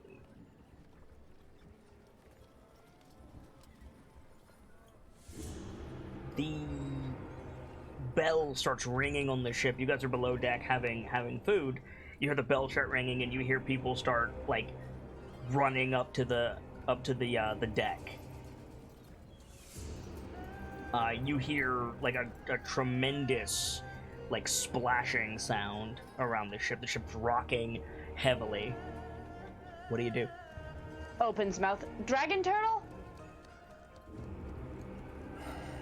for our own sakes, I hope not. Should probably take a look anyways. Something impacts the ship and the whole ship rocks violently. Screaming and chicken clucking. Probably, yeah. What would you- Starts. Sue Lorelei probably starts heading towards the stairs up. Okay. What about the rest of you? Rick's heading up deck as well. Okay. What's your pace? Ren is gonna kind of like be cautious, like partially. Oh, actually, no. Ren would have to get all the way out with his height to actually see what was happening. What's your pace? Brisk walk. Okay. Maximum for Scratch. Oh, so you're just running up there. Alright, so it's not even a challenge. Like, Scratch gets there first. Scratch, before the others get up on the deck, you see the sea boiling around you. There's no, like, waves to speak of. It's just bubbles all around the ship. Something hits the ship again. Dr. Lorelei, you have to, like, grab the handrail to not fall back into brick as you guys come up on deck. And you hear, from everywhere at once, you hear, "Gibbs, how dare you?"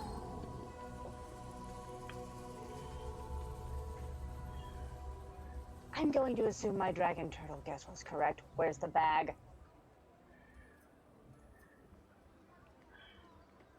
I don't know. Where is the bag? In the haversack. Okay. Ren. What? We need to Ren have the at this jewel. point just finally got up after hearing the Rumble. thing. Yeah. Yeah. Have a sec. Bag of jewels.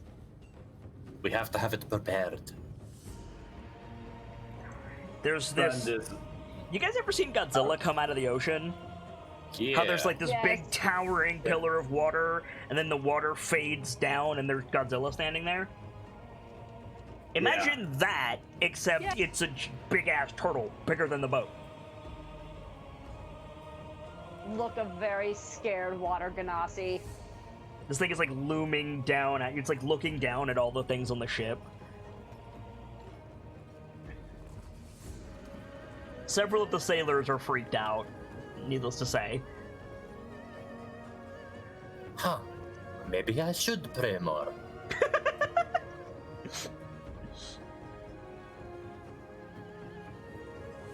Yeah, actually, Dr. Lorelei, you are a water Ganassi thinking about it. Can you make a charisma saving throw for me, please? Sure.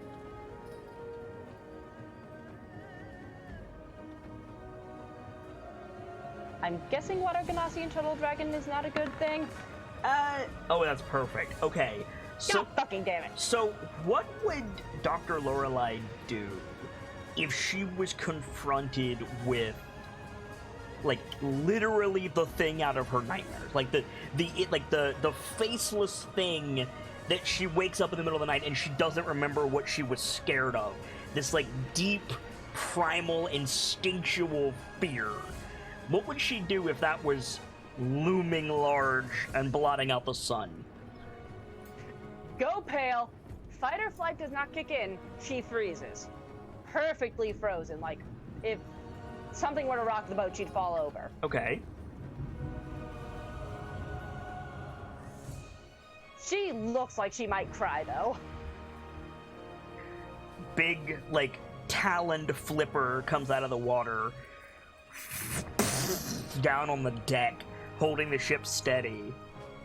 The wood's, like, creaking under it. He, like, nailed one of the sailors. The dude's trying to get out from under its claw. Scratch is gonna go give a hand if he can. Yeah, several of Make the it. sailors, like, run over. And you hear from the deck above you, up by the wheelhouse, you hear the captain's voice says, "Tribute, now! Gold, whatever we can spare!" Very shaky, very terrified, almost little girl sounding. The bag, where's the bag? Sparky, the gems. Sparky reaches in to grab the gems, just momentarily hanging on them for a few seconds longer than he probably should before handing them over. As you pull out the bag, you hold it out. Who do you hold it out to? I think at this point, probably Brick. Okay. Brick. The doctor clearly is not in the right mind, and Scratch Is busy trying to pull a sailor out from under a dragon turtle's claw. What would I have to Well, and roll? also Scratch is Scratch. Like, that's something Ren would have picked up at that point. Valid. What's up, Dr. Lorelei? What would I have to roll to, like, have Lorelei kind of come out of her terror to, like, try and help the man who's probably injured severely under a dragon turtle's claw? Or do you think just due to the nature of the role, I I don't think you could come out of that for a while. Yeah, like you are you are a good Catholic schoolgirl, and literally Beelzebub just appeared in front of you. Like you're shook. Terror. So Brick, you're past this bag of gems. What do you do? Well, Please, God, do not say I throw it at the turtle. no. Like, Brick's a little. I wouldn't say shook, but he's a little. You're feeling a little small. Yeah. Yeah. Other than usual. But I guess, he's looking around trying to see what other people are doing, where to put this bag of jewels. Yeah, they're like hauling crates up and like looking through them, trying to find something to give to the turtle. He approaches the captain. Okay, so these. You go up to the captain, you say, I've got these, hold the bag out. The captain takes it from you, looks in the bag, and looks at you. Are you sure? Do we have much of a choice? You booked passage on this ship. It's my duty to keep you safe and together. If you're volunteering this, I'll take it, but I'm not asking. I'd rather get to Fort Belluarian intact. He nods. He turns. Aramag! The big-ass turtle, like, looms down. One of its, like, draconic eyes, like, level with the captain, and, like, the pupil elongates like he's in Jurassic Park. He breaks into the bag, pulls out, like, an emerald, holds it up, puts it back in the bag, holds the bag out. The turtle, like, makes, like, this... You ever heard a crocodile hiss? I hate that noise. Imagine that noise through like a subwoofer at a concert. It boils the sea, shakes the boat, knocks some of you guys over, and the captain just like he's like taunting a dog almost, like waves it and then throws it over the side of the ship. You see the pupil elongate and then snap down, and the ship lurches and actually like rolls to the side. I need everybody to make a dexterity saving throw. As Aramag like leaps off the ship after the thing. You have disadvantage on this, Doctor. Yeah, I figured I would. Okay, so Brick, you're able to hold fast. I think like the captain like grabs you and helps you keep your feet. The rest of you, you're going in the water. Shit! Can I try to grab the side of the ship as I go over? No. With my claws? Literally, you're on a galleon, right? Oh, this isn't we're falling off. This is boat done gone yeet. No. Well, yes, sort of. The boat turned all the way on its side. The mast touched the water. Ah, I see. It's a vertical surface, yeah. We done got yeeted. Yeah. So the gnome, the doctor, and the cat are going in the bay, along with about 3/4 of the sailors. Shit. The boat rights itself, because, buoyant boat. The turtle is a rapidly disappearing shadow. I'm gonna need strength checks or athletic checks from the three of you in the water. I'm amphibious, and I can swim. You have swim speed? Oh, 30 fuck. feet. Swim speed Okay. to 30 feet. Holy Cool. shit. So you break the surface, no problem. Scratch, you break the surface, no problem. A bunch of the crew pops up around you. They're screaming and praying and invoking various gods. Dr. Lorelei, Yes. you're amphibious. You have swim speed. Yeah. You can breathe underwater. You don't have to Yeah. break the surface if you don't want to. You saw several people not come back up towards the surface, including the gnome. Panic, start swimming down. Okay. Now, obviously you're going for Ren. Yes. You do not have to make a roll to swim. You do Yeah. not have to make a roll to swim while encumbered. Yeah, but I'll have to roll to swim with Ren, I'm assuming. No, well, that's what I said, not while encumbered. You're fine. You can get Ren. What Okay. you can't do, however, is be everywhere at once. Yeah. You have a certain amount of time to save as many people as you can. After that, they're People are going gonna to start drown. dying. There's nothing you can do about it. Yeah. So, here's the situation. Yeah. There are...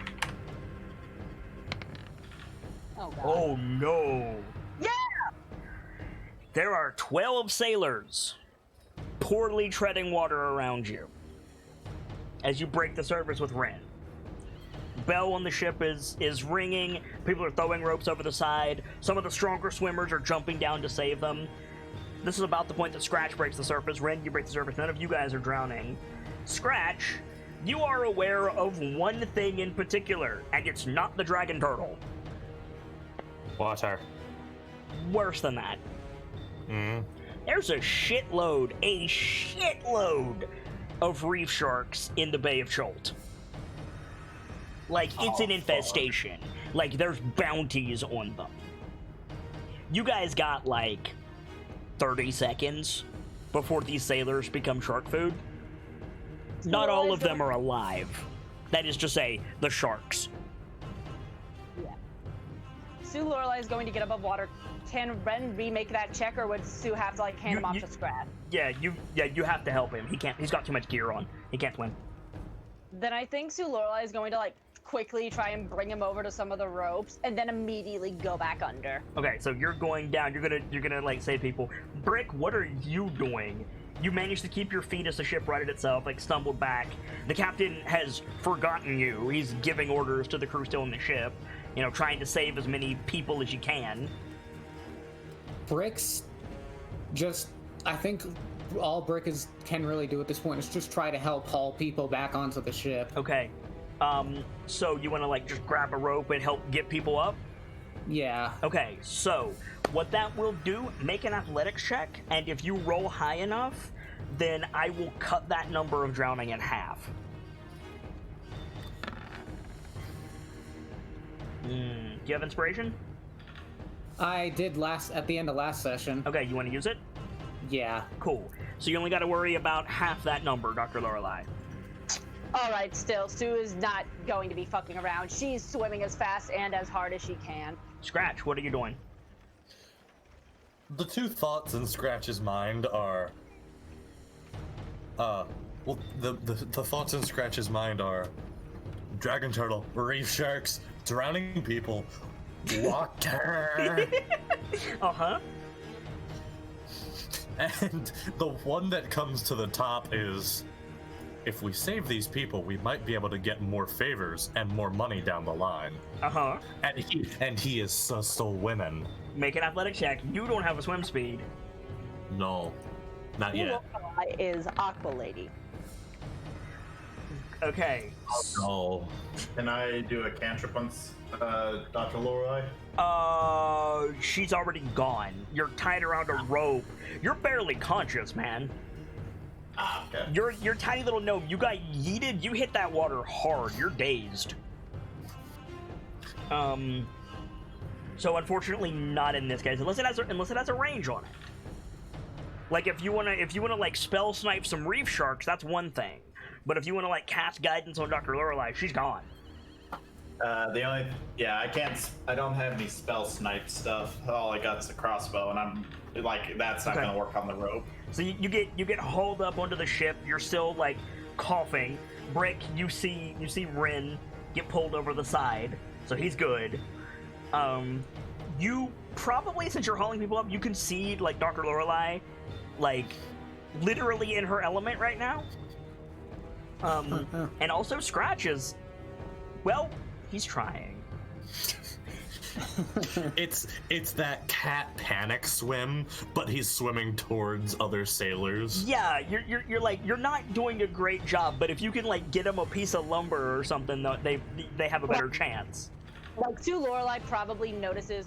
Would it be a stretch to say Sue Lorelei notices what Scratch is doing and starts bringing her sailors to him? No, it would be better to take them to the ship proper. Got it, then. Okay. So, Dr. Lorelei, Yes. there are 5 men in the water, not counting you and Scratch. Okay. You start to see movement below the surface. Looks down. Would I recognize it as sharks? Oh, or, like, yes. what- 5 reef sharks. That's perfect, actually. Start moving into view. You have I think 1 turn before I make you roll initiative. Scratch, that Okay. goes for you too. I think Sue God. looks down, looks up. Sharks, keep them off me! And dives back down immediately. Oh my goodness. Okay. So, Scratch, Dr. Lorelei, You guys are in the water. This whole thing is water. I'm not gonna mark it as water, right? Yeah. We'll say, for the sake of it, the big-ass ship is, like, over here. So, Brick, you're on the ship. Sparky, you're on the ship. The sailors cannot fight. They're trying to stay alive. Like, she's shouting that to, like, the ship. If they Yeah, can help right. it. Like, they'll get harpoons. They'll help in any way that they can, but I can't... Why am I looking at that here? I need to look here. But they won't be able to do it. Like, the bulk of the fighting is going to be the four of you. That's fine. So, I work with artillery. I've got proficiency with the ship's weapons, right? Hell yeah, you do. Oh my god, that's terrifying. I love it. A little bit. Oh. I have firearms proficiency as well, so would that count for the cannons too for me? No, because it's not firearms. It's... He's specifically an artillerist. Oh, okay. You get your... What's up? Like, the subclassed artillerist? I work with artillery in the fort. Yeah. That's fair. Never mind. I was gonna say, like, that's level 3. So what we'll say is, No, I don't have for that. every shark you kill, that's another sailor you have saved. Got it. We'll do it that way. Now, that doesn't mean, Dr. Laura, that doesn't mean that you have to fight the sharks. That just means, like, they're giving you an opening to get the sailors out. Yeah, and Sulo, I would deeply appreciate that. So, go ahead and roll initiative, folks.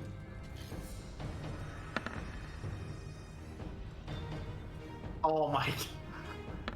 This round, the dice are not liking me. You didn't click on your token, Gamzee. I had it selected. I don't know why that happened. I got it. Cool. Set this up. Boop. Okay. So, Dr. Lorelei, I'm assuming you're using your turn to protect sailors. Protect sailors, cast Longstrider if I can, because that would deeply improve my odds. So it's going to take you 2 turns to get a sailor to the ship. See that? Yes. Unless you use all of your action to double move. Then I think that's what she's going to mostly do. Okay. So you spend your turn going over there. No attacks of opportunity because it's a 3-dimensional space. You're fine. Another ship member gets pulled up. Scratch. I can see the sharks too, yeah? Oh yeah. Everybody can. There's a lot of screaming of shark and help and, you know. Yeah. Okay, so I'm not strong enough to move someone. Yep. Punch. You're gonna punch a shark. Sockham would be so proud of you.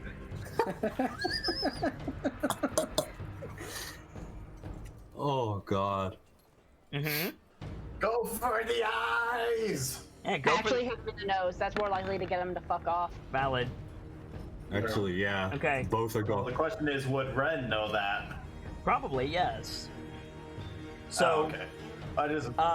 first attack hits, second attack does not. Cool. Want to do anything else? No. Okay. Oh god. It moved me. I'm gonna go there. There we go. Alright. Brick. Brick's gonna get on a ballista. Okay. Oh, no. So, treat it as a heavy crossbow for the purposes of, like, attack and stuff. However, it has a loading property. It's going to take a turn to load it regardless. And if you hit, roll the damage twice. It'll also do siege damage. Oh my god.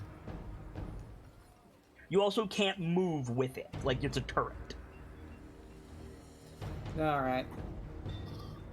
As they say, don't have- you already does it. So.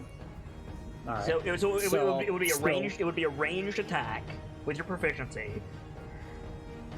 So you can use your gun -1 if you like. Yeah. Designate your target.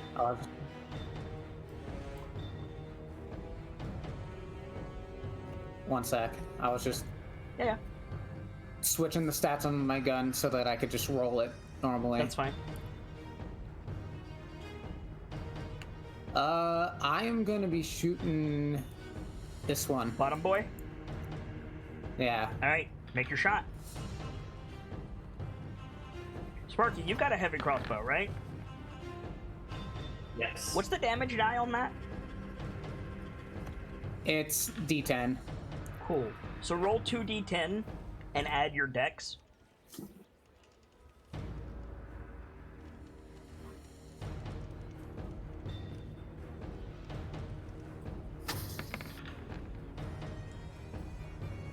Nice. So Scratch, you're sitting here punching the shark. Get away! Get away! You just hear there's an explosion in the water off to your right, and there's just a giant like wooden shaft sticking out of the shark. This shark fucks off, as you can imagine. The shark is like, nope. Shall we say the most logical and the current response would be, Yeah, pretty much. So the reef shark's turn. Oh god. They have pack tactics. oh no, So two of them are going for Dr. Lorelei and her victim, and two of them are coming for Scratch. 2 attacks with advantage each. They have to be within 5 feet though. They are. No, they just have to be within 5 feet of you. That's not how pack tactic works. Yes, it is. The shark has advantage when an attack roll against the creature if at least one of the shark's allies is within 5 feet of it.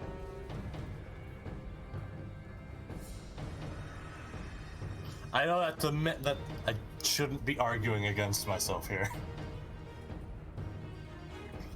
Like, if you want, I'll put him there. He can swim that far.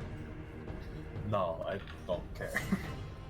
Anyway, I'm 17, realizing how asinine it is. 17 to hit. Yes, unfortunately. 4 piercing damage. Fuck me. Second bite, if it'll roll. 21 to hit. 10 I piercing. see.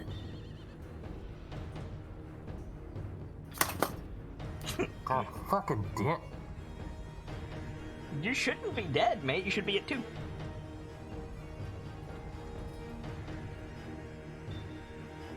Yeah. Okay, you're good. You're at 2. Yeah, I did math. Yeah, you did math wrong. Dr. Lorelei, 2 Yep. attacks on you with advantage. You can use your sailor as a shield if you want. No. Funny. Who, if anything, will be the shield? She'll take the attacks for the 12 sailor. to hit. Yeah. Meets it. 18 piercing, or sorry, 8 piercing, not 18. 8 piercing. I was about to say. Second attack, 14 to hit. Hits. Another 8 piercing. I'm down. Cool. So Dr. Lorelei is down. Sparky. Okay. Would Sparky have a clean shot, I can assume, or no? Yeah. You have a shot. Okay, I think considering You have a really like, good there's- shot on Scratch. You could end this right now. You could end the entire campaign. Well, I mean, I need my Tuesdays back. But Tunk. and just joking, but and Sparky can see everything happening. Like he can tell the doctor like just got severely screwed up. Yeah. Okay. I think Sparky's gonna take out the crossbow and attack the shark that's on the map directly to the left of the doctor. Okay. Go ahead. Make your shot.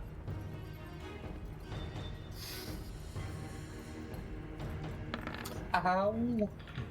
That'll hit. Roll damage.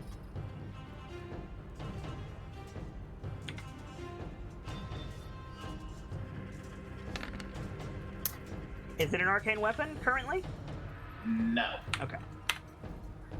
So you hit it. The sailor is like climbing up the rope and hauling Dr. Lorelei out of the water. So Dr. Lorelei gets here. At the top of the round, the other sailors are going to fire off 2 more ballista bolts. They do not have as well of a time with this as Brick does, but we'll see. Wow, good shot. Second shot, also good. Okay, so those are the 2 by scratch. So first set of damage is that much. Second set of damage is that much. So, Scratch, the good news is you're getting help. The bad news is they're raining ballista bolts near you.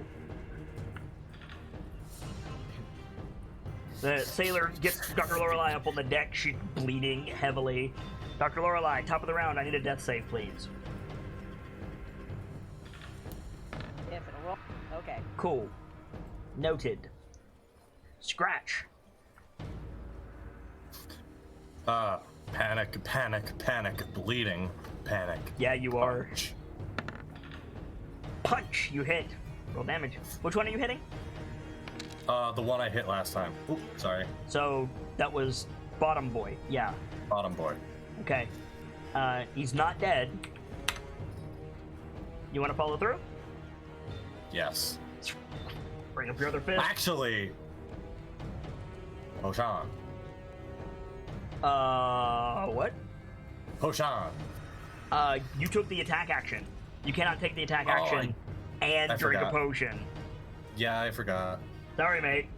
I forgot. Okay, no, never mind. Then I'm gonna just Punch. follow up. Do it. If it'll work with me. Yeah, right.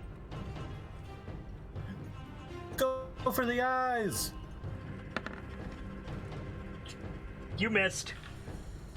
Fuck. That's unfortunate. Brick. Wait. Never mind. Brick, what do you want to do?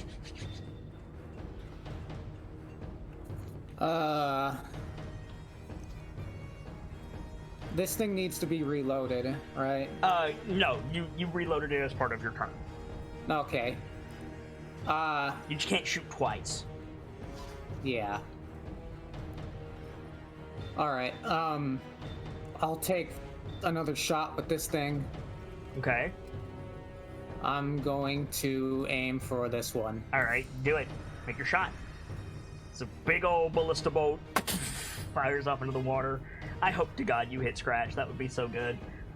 That would kill me, and I would call you a bastard. Okay, you hit. Roll 2d10 plus your dex. Hit what, Kit? He hit the shark. Wow! Holy shit! Well, is so- that shark dead? Yeah, it is very dead. You get sprayed, like, so the 2 bolts hit the 2 sharks. You're just like, die, you thing! Scratch, scratch. You go to, like, put your dukes up to dodge the shark, and this fucking harpoon hits the shark in the back of the head, comes out of its mouth, and just, like, stops, like, inches from your nose, Scratch. The good news, no more pack tactics. Yes, correct. Bad reading. The bad news is Yes. Scratch glad to be in the ocean because So it's the the good lowest news obstacle is to happen. because you killed a shark this turn, none of the sailors die. Congratulations. It is now the reef shark's turn. These 2 are going to swim off to various NPC sailors, and this one's going to bite Scratch. guess who dies? Somebody help me! 12 to hit. Nope. Okay, you got lucky because I rolled 10 points of damage. You lucky fuck. Oh, that would've killed it is your turn. instantly. Okay, at this point, Sparky noticing that the doctor is bleeding profusely all over the place. Yes. 6 is spider on her. 6 the healing spider on her. Gives her a jolt of healing magic. Go ahead and roll it. The way that's worded, all I can imagine is just a spider armed with multiple scalpels. Yeah, basically. I imagine it's kind of like it's instead like it's like sewing needles and all, and it has trident, so it's like stabbing you literally while stitching I like you the up. idea that it like spreads a healing mist across her body as well. Roll the healing. You are awake and prone with 7 hit points, Dr. Lorelei. You appear to be on the deck of the ship. Top of the round. The sailors are going to fire again. One at the top shark. Oh no, the ballista jams. One at the bottom shark misses. Splashes into the water. So, Brick, you hear one of the sailors shout, like, jam! And like a bunch of people like run over and start messing with the ballistas. Dr. Lorelei, it is your turn. Fuck. Bunch of dying sailors, dying guy. You diving back in the water? Yes. Okay. I think full movement to try and get to Scratch. Okay.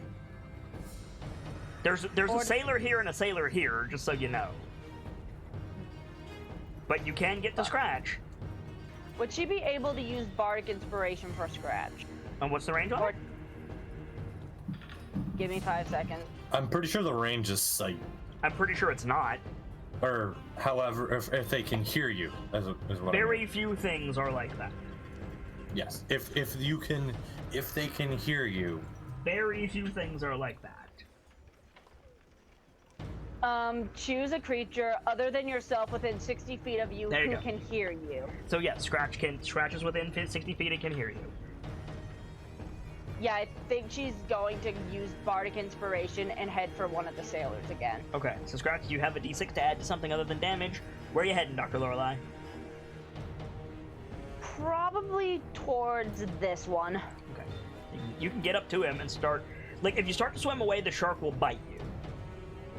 So... I don't think she's going to try and swim away. Okay, so you could, like, grab him and, like, prepare to deal with the shark.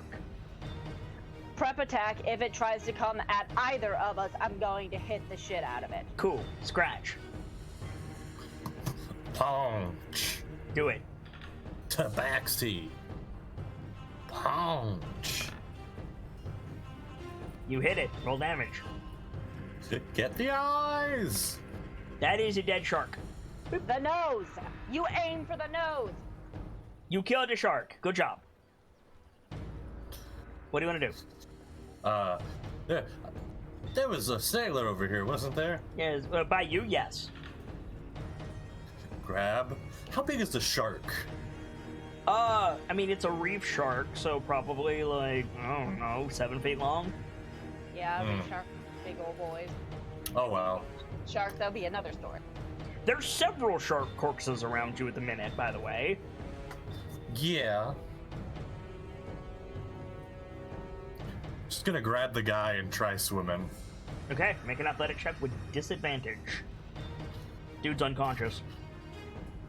We know where that bardic inspiration is gonna go. True.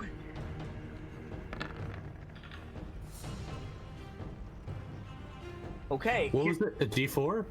It's a D6, which is D6. good. You need to get 11 or better. That's a 10. Oh, it's a 9. So, sorry, friend. So, you have a choice. Mm-hmm. You can drop the guy and move. You can stay put and keep the guy above water. Or, you both can sink. It's always a choice, I have to say it. I'll help keep him above water. Okay. Brick.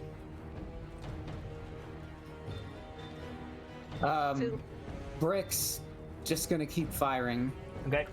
Slam another bolt into your ballista. Take aim. Fire off the And- bolt. I'm gonna go after the one near the doctor. Nope.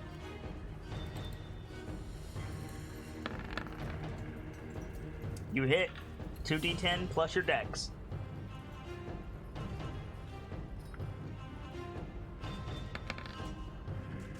My god, Rick. Yay! way! This is what Brick does best. Yes, it is. This shark also now has a gigantic wooden spike coming out of it, and it also swims the fuck away.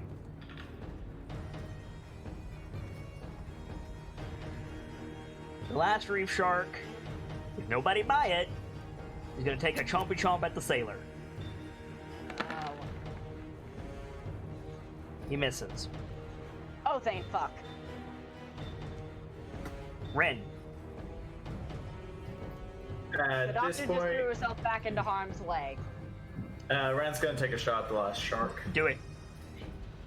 Well, last is kind of a misnomer. There are Well, more at sharks. Yeah. Also more sharks will come in. It's just the immediate threat shark. Pretty much, yes.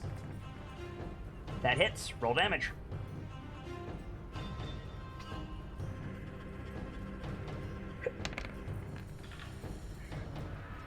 Wow, that crossbow bolt. The shark, I think, also is going to have better things to do than to get shot in the back again, and he's going to fuck off. Now, we're still in initiative, because if you fuck around too long, there will be more sharks. Right. So, Lorelei is not fucking around. Dr. Lorelei, you're going to swim over to the ship, deposit your dude. Yep. You're good. There's 3 more bodies in the water, not counting yourself. There's the dude up here, there's Scratch, and there's the dude Scratch is holding who seems to be unconscious. So, that's How your... are Scratch and the dude looking? Sorry? How are Scratch and the dude looking? The dude is unconscious, Scratch is in a pool of blood. It's hard to tell how good he's doing. It might be shark blood. What about the other guy? The other guy is swimming for the boat. Give me Longstrider. What is your... I think you have to touch someone to get the Longstrider. Damn it! Right. Then I think for now she's going to use her action to go over to Scratch and take the guy from him. Your action was to deposit the guy on the boat. Next Right. turn, you can go do that. Then her movement is going to be get as To close get the guy to the boat. Yeah, So next turn, you can do all that. got it. Scratch. We gon' try to swim again. Athletics with disadvantage because you're dragging an unconscious dude.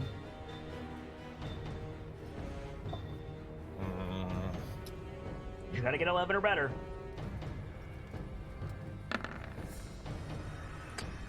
Nope. So, you can drop him and swim, you can stay there and support him, or you both can sink. Fucking. Just gonna sit here for a bit, I guess. Alright. Wait. Can I drink a potion? Yes, you can. I don't like my chances over here right now. Okay. Brick.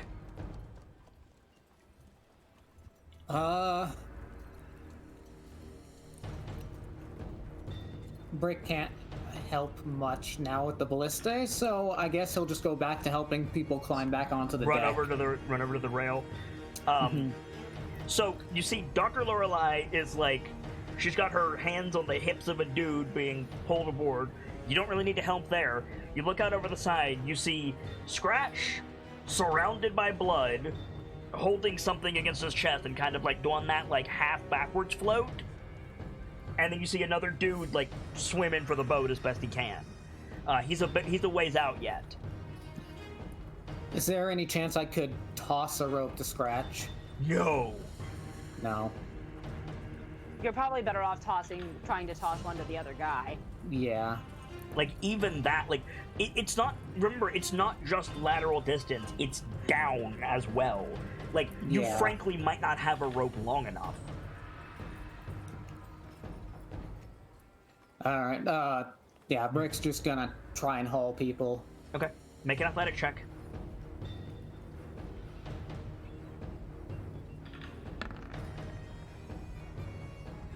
Okay. You're able to help people get up. You help the guys getting Dr. Lorelei's victim up. On the Reef Shark's turn, I'm going to treat this as a breath weapon. Breath weapons recharge on 5 and 6. So I'm going to roll a d6. If I get a 5 or a 6, More sharks come.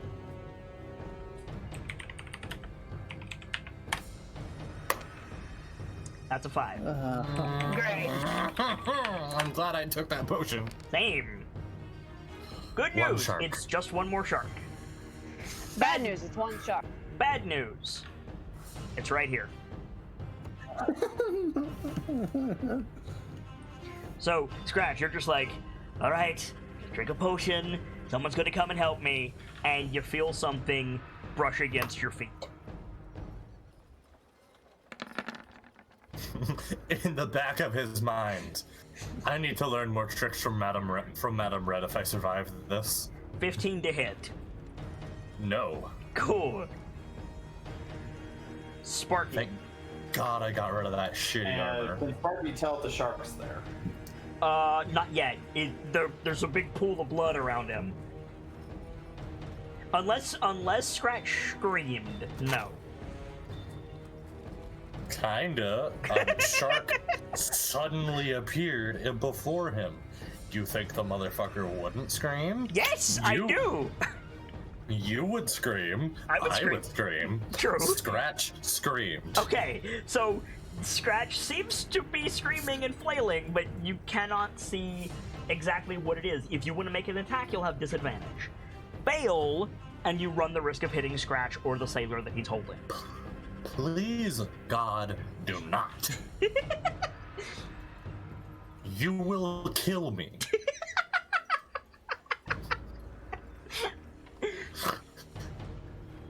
I like Scratch. Don't kill him. Yet.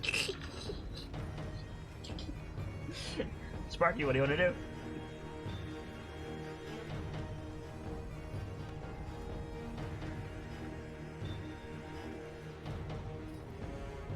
Fuck. Sparky, what do you want to do? Button. He might have disconnected. Oh, sorry. There you go. I forgot push to talk. There we go. thought so. Can I even? Well, the doctor's still in the water. Can I have it to where I can give the doctor guidance? Don't you have to touch them for guidance? No. Yes, I do have to touch him for guidance. That's all I was asking. Could I kind of climb down enough to touch and come back up? Sure. If you want to make an athletics check, fail when you're going in the water. I think I was. I don't think that would do us any good at all. You can certainly try. Well, I guess at the moment, I'll give Brick guidance to at least help him start pulling up the sailors. So, Brick, you get, a D4 to add to checks, saves, and attacks. I think. All right. Top of the round. The sailors are going to try to shoot at the reef shark. First attack. Misses. We'll circle back to that. Second attack. Also misses. Cool. So, shot goes wide. Let's see if it hits Scratch. 14 to hit. No. Second attack. 12 to hit. No. So, just on either side of you, Scratch, just there's these big serrated ballista bolts strike the water. They're gonna kill me. They're gonna kill me. Dr. Lorelei, it is your turn. Use entire action to get towards Scratch. You're going to Scratch, okay? Boom. Guessing that's all I can do? You were 50 feet away. You would need to use your action to get there. You have a bonus action. I'm trying to remember. Fuck. I think she's going to. I can't remember if I can cast Long Strider like this. I think it's an action. I believe it's an action. You can Bardically Inspire as a bonus action. Then yeah, she's going to Bardically Inspire. She's going to kind of choke out something in Primordial and cast Bardic Inspiration. Okay. I mean, you could. Aquan is probably a language that can be spoken in perfect underwater. Oh, absolutely. I don't have that though. I was. You given do, actually. Primordial. Primordial gives you those. Ah, gotcha. Didn't know Aquan, Aquan would be the good doctor's dialect. Yep. that. Then Aquan. Cool. Scratch, it is your turn. There is... So, you're, like, mostly on your back, right?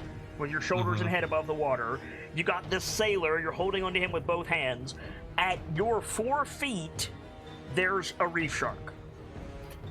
I have an ally. Pass the dude to the good doctor. Okay. Interacting with an object is a bonus action. Shoot. Okay. Ignore one of those then. Okay. Can we ignore the first one? No, we cannot ignore the first one, but it hits. Okay. Well, I still get this. Yes, you do. That's true. So that's a total of a good bit. 12. Yeah, it is not dead, but it definitely... You got a piece of it, Scratchy Boy. Can I try to scare it off? No. They're getting scared off by virtue of a lightning bolt hitting them in the back. Like, it's not a matter of, like, an arrow or whatever. It's a matter of, this is a ballista bolt, right? This thing goes through stone. By That's valid. the sheer amount of force hitting them, they're thinking better of it. But you just punching the thing, he's just like, oh, bitch, you're bleeding. I can take you. Like, I mean, I am punching them in the nose, but that's valid. yeah, sorry. So, Brick. The other dude Alright. gets to the ship. He starts to pull himself up. I'll use your athletics to help him out. If you want to continue to help, or you can do something else. That's fine too. Can I see this shark well enough now? It's probably thrashing at this point. So yeah. Alright, can I hop back on a ballista and take a shot at it? Yeah, totally. You run back over to the ballista. You sight it in really quick. You're like, fuck no, you're not killing our guide. Fire off the bolt. Totally. Oh, shot wide. Roll that again, please. Oh boy. Oh no. Scratch, what's your armor class? 16. You got a 19. Ugh. Roll damage. Don't kill me, don't kill me, don't kill me, don't kill me, don't kill me, don't kill me. 13 points of damage. I'm down. Cool. So, God damn. yeah, unfortunately you nailed Scratch. You didn't, like, shoot him in the head or anything, but yeah, the bolt, like, went through his, like, lower torso and, like, into his leg. And Scratch stops moving at that point. Oh, Shit. goody. My bad. That's the risk you take with siege weapons. They have a misfire chance. So... Cool. Yeah. Hey, Scratch. Oh, No. What's your armor class without your dex? Without my debt, that's not fair. You can't move around. Your dex does not count. What's your armor class without your dex? 12. Cool.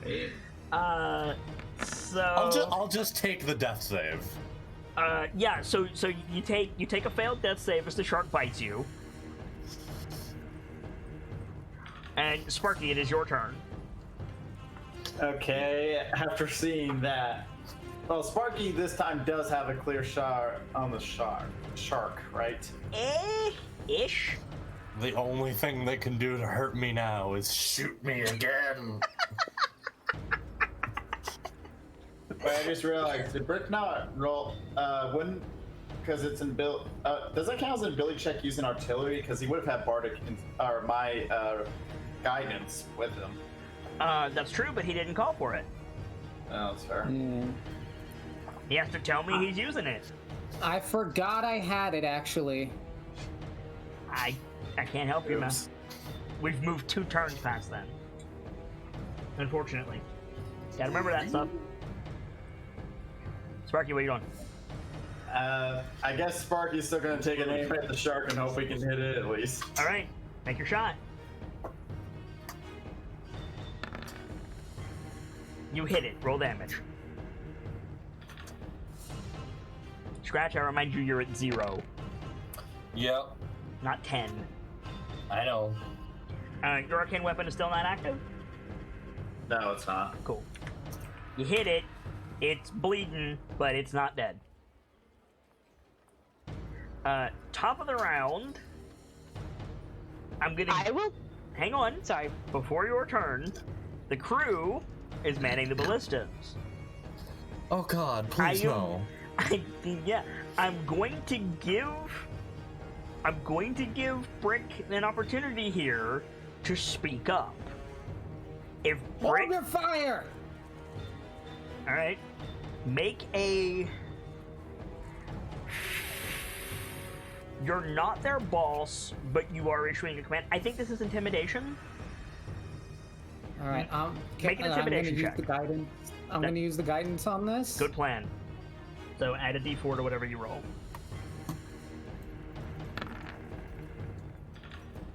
Alright, so roll a d4.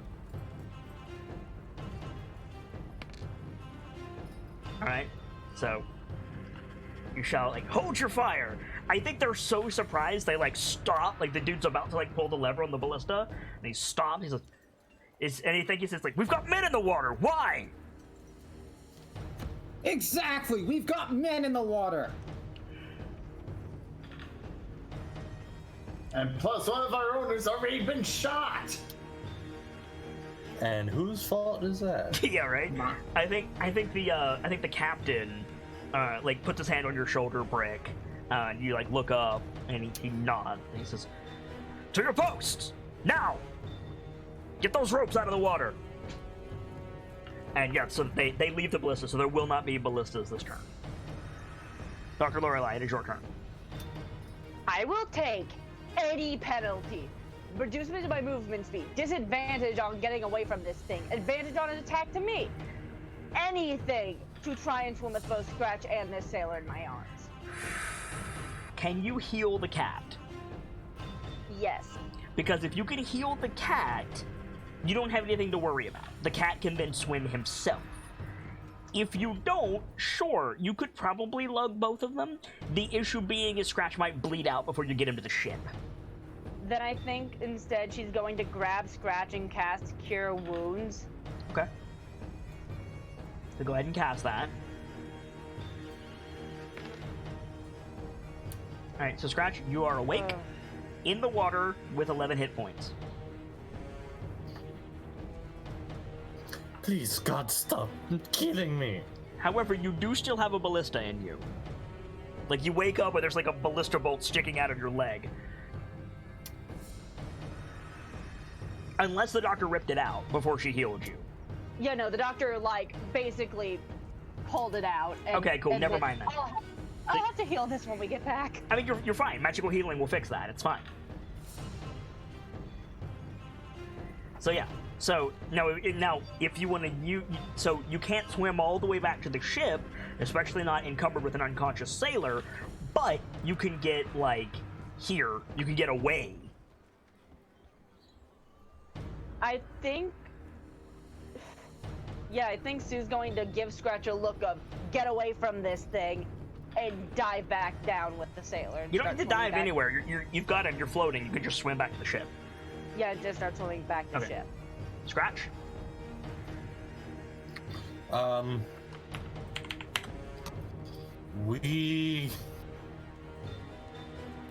We gonna say fuck it and we gonna punch the shark. Alright, punch a shark.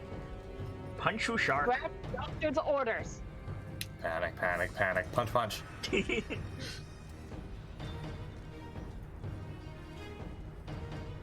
that? It didn't go through.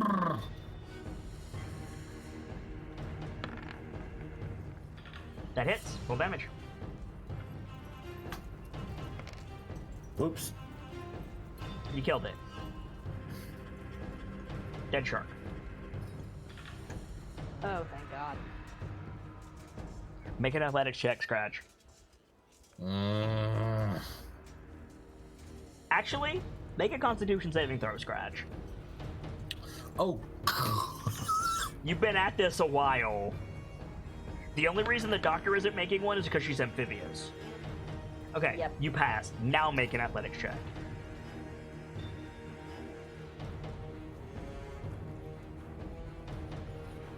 One sec. Does Scratch still have Bardic Inspiration? Yes?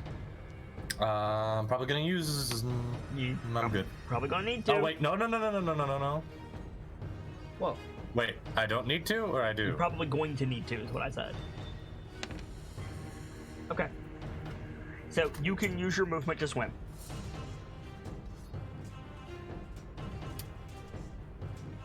Where do you go? I can use my cat power here, can't I? Yes!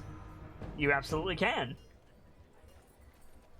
I don't even need to measure it. How far can you go? Because you have to climb up the ship as well. 30 feet, but I also have a movement speed, or a climb speed of 20 feet. Right, it's more than 30 feet to the ship, and you use your action to punch the shark. Yeah, I'm using my ability. It's just an at-will thing. What does your ability do specifically? Double my movement speed. Okay, so you can get to the ship, you can't climb it this turn. Ah, that's fine. Yeah. There's probably another, like, 30 feet vertically.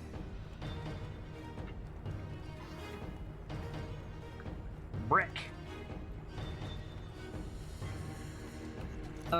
Brick's gonna take his gun out and just keep an eye out for any more sharks. Okay. So you want to, like, go over to the rail and ready in action? Yeah. If there's some shark fuckery afoot, you wanna take it out? All right, cool. Make sure you add your +1 back to your gun for that. Okay. On the shark's turn, we'll do the same thing we did before. I'll roll the breath weapon recharge. 5 or 6, more sharks. Got a 2. We're good. Sparky. I think at this point, Sparky's also just basically going to do the same thing, get his crossbow ready, and just keep an eye on. Cool. Top of the round. Dr. Lorelei. Swim the rest of the way to the ship. Cool. Boop. Scratch, you're up and over? Yes, sir. Cool. Dr. Lorelei, you're helped. Up and over. You guys get back onto the ship. Exhausted. I think, Dr. Lorelei, you just, like, fall prone on the deck of the ship. Like, I'm not gonna let you roll. Like, you're wiped from that. Yeah, like, she's going to take it for then, and the second I'm able to, she's up demanding to know if anyone's hurt. Where's my bag? Where's my things? I need to help. I'll take exhaustion if I have to. Oh, you absolutely will, but let me give me a second. Do I have, like... Oh, I totally do. Here we go. Perfect. So, Dr. Lorelei, you're, like, getting back up. Like, who needs help? And I think as you're like, shouting that, you hear the captain's voice. He says, "Who do we have? Sound off. Who's missing?" And you hear one of the other ones says, "All hands accounted for, Captain." "What do you mean, all hands?" "We've got everyone, sir." Captain comes over to the 4 of you. "Doctor, we're going to need you below." I figured. I'm ready. Where's my things? "Recovered, I think. We'll get them to you as soon as we can." "What's your name, dwarf?" Most people call me Brick. "And I should do the same. I would like also to call you friend."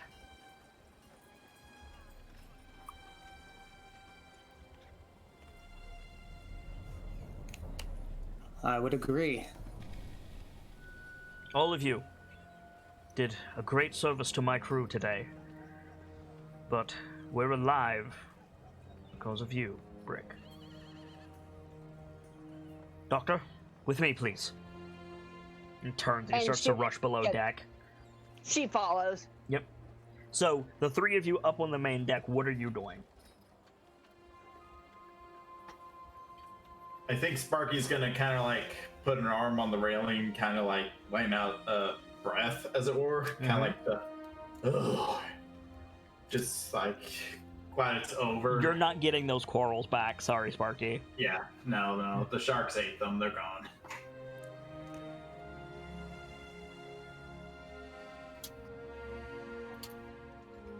Very unamused cat noises from Scratch. Yes, Scratch. Brick, what are you doing? Brick actually like heading over to Scratch, going, I really shouldn't have taken that shot. No, you shouldn't have. I'm glad we agree you're an idiot.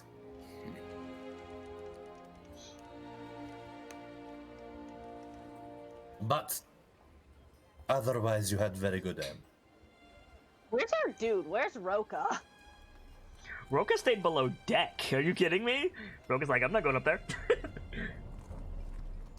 You probably find him downstairs with an ice pack on his head. I'm assuming Henrietta was left with Roka then. Yeah, probably. He's very just like Henrietta's like distressed chicken noises running around the hold, but yeah, pretty much. She'll worry about that later. Yeah. So, Where are the dying people? we'll deal with. You'll get your scene. Calm down. Dying people! Anything you guys want to talk about, boys? So, you've just met the legendary turtle dragon. Any questions? If that was him leaving us alone, then what the bloody hell is him attacking look like? Essentially, from what I've heard, it's flopping on the ship until everyone has been turned into watery paste. Or just eating the crew and smashing the ship with his gargantuan fins. Ah, fucking hell. Couldn't we have, like, tied the bag to one of those things and shot off further so at least he'd leave us alone, hopefully? Sure, if you wanted to take the risk, he wouldn't find that insulting. By the way, everybody gets 125 EXP. Ooh. Fucking Christ. Sorry, I forgot about rescuing the sailors. 140. So what's Holy the shit. total we're supposed to be at? 100. Well, I don't know what you're supposed to be at, but you gain 140 from this. I'm asking the others. I have We have 771. 771. No, hun. What? I got 561. I had 631 at the beginning of this session. Maybe I forgot to add I think Sibs is EXP since I behind, wasn't yeah. there. Since I wasn't here for a day. Yeah, I'm So pretty sure. 771. Yeah, I'm pretty sure Sibs is behind. Yeah, that's what I Did you- have at the moment. Then should I just leave mine as is? No, you were like Doctor was there. You get all that XP. Got it. Any more conversations on the deck, or shall we cut down to the good doctor? Good doctor, I think. Yeah. Yeah, that works. So you're led below deck, Doctor. There's a couple of dudes who need resuscitated. There's a couple of dudes with bite wounds.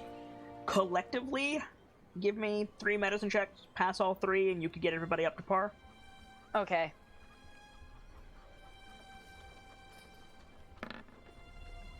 Cool. By the way, if I haven't said it already, everybody has inspiration. Alright. Nice. So, yeah. You tell us what that looks like. Like, what is the montage of Dr. Lorelei fixing up the whole crew? CPR compressions on the people who need resuscitations, making sure that like they don't have any severe brain damage. Right. After people have been resuscitated, she moves on to the bite victims. She puts pressure on their legs, sews that back up.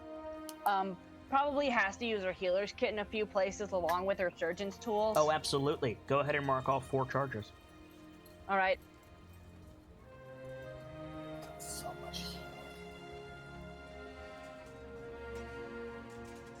On the plus side, once we get back to port, I can probably buy another healer's kit. Probably. because I have the space for it. But she's putting pressure on things. She's sewing things. Does anyone need an amputation? Not of their things, but a few people need, like, debris taken from their bodies. Then yeah, no. It's probably a lot of, all right, hold still. This is going to hurt. Or, like, if she thinks this is going to, like, really fucking Most of suck, them if I are don't give this person unconscious, so... Then yeah, no, she's just going to like get to work pulling like debris out of them. Probably one or two of them she has to like kind of jimmy a shark tooth out of. Like, Do you have the shape water cantrip? Yes, I do. You probably need to like water bend seawater out of their wounds too. Yeah, she probably does, just onto the floor. Mm-hmm. It's a ship. It'll get brushed off. Yeah, she doesn't even care. It's just onto the floor, out of the wound, into anything that like won't get them infected again. Yeah. So I think like time passes. It's like well into the afternoon at this point. When Dr. Lorelei, like, you are taking a level of exhaustion. I'm sorry. I know. You no, are. I'm absolutely fine with that. I need the exhaustion counter put onto my sheet though. I don't know how to do that. I don't either. But I do. As you come back, we'll worry about that after the show. Okay. You come back out onto the deck, as the others are like helping clean up the, because the turtle wrecked the deck. Like, I assume the boys are helping clean that up. And the captain like stops you, Dr. Lorelei, and he says, "What you and your traveling companions did for my crew." He presses a bag into your hands. He says, "You sail for free." Are you sure about that? He nods. Deep sigh. Thank you, Captain. So you get 10 platinum. All right. I'm gonna give that back to Scratch, like, if I get a chance to, because if I take it, I'm gonna be over-encumbered again. Okay, fair enough. So If Rick sees the doctor, he's immediately just going to tell her, "You need to go rest, lass." Oh, it turns out I won't be over-encumbered if I take the platinum. I thought I would be. I think she's going to kind of, like, rub her face. Are you sure there's more I can do? Is Scratch okay? How's his leg? Did the stitches on his arm open up? Are you and Sparky okay? I'm trained in first aid. It'll be fine. I'm not as good as you, but it'll be fine. How close are we to shore? I actually, when I was gonna break in anyway, you say how close are we to shore, and you guys look, and like along the like coast of Cholt that you've always kept in sight, you see the big, like, because Fort Valerian is a town. You see like the high walls and towers of, like, reminiscent of Baldur's Gate, like on the horizon at the end of a peninsula. I'd say pretty close. I'll be fine. Go get some rest. If you insist, if anyone needs anything, come get me immediately. And she kind of just sulks off towards the bottom deck. You guys sail towards Fort Valerian. As you do, you see the like several flags get like sent up on the ship, letting them know that, you know, there's wounded aboard, who they are, all that stuff. The big like tide gates open on the fort, and the ship sails in.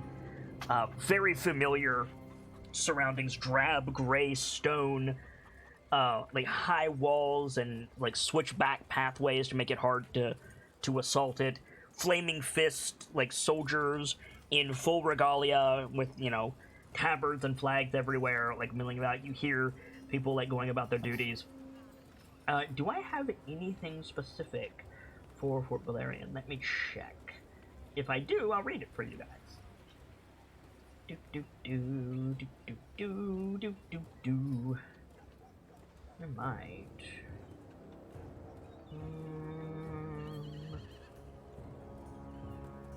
Fort Valerian. Yes, I do. The flag of Baldur's Gate flies over this wood. Oh, it's a wooden stockade.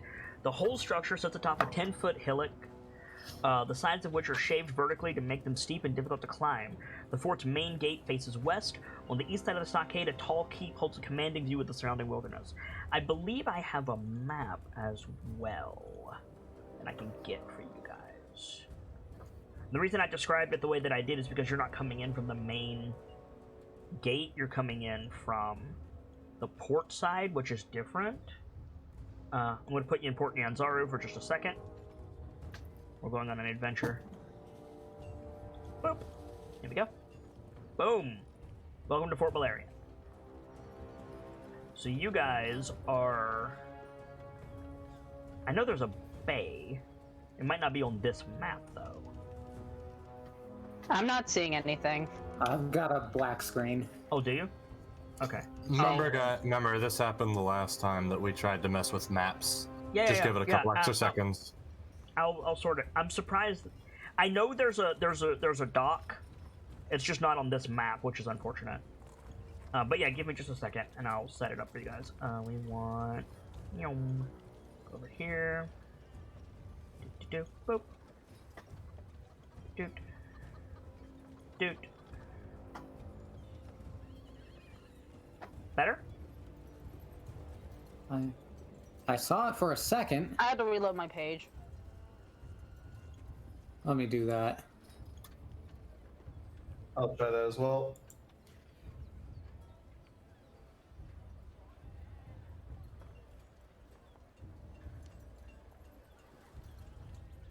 Still nothing.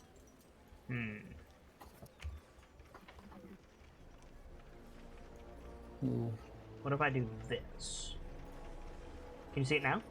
There we go. Got it. I'm still loading over here. There it goes for me. So yeah. So this does not show the dock area, but I do have that information. There's a dock here. I don't think...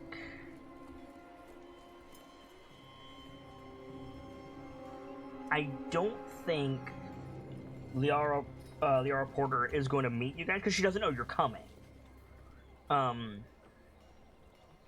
So I think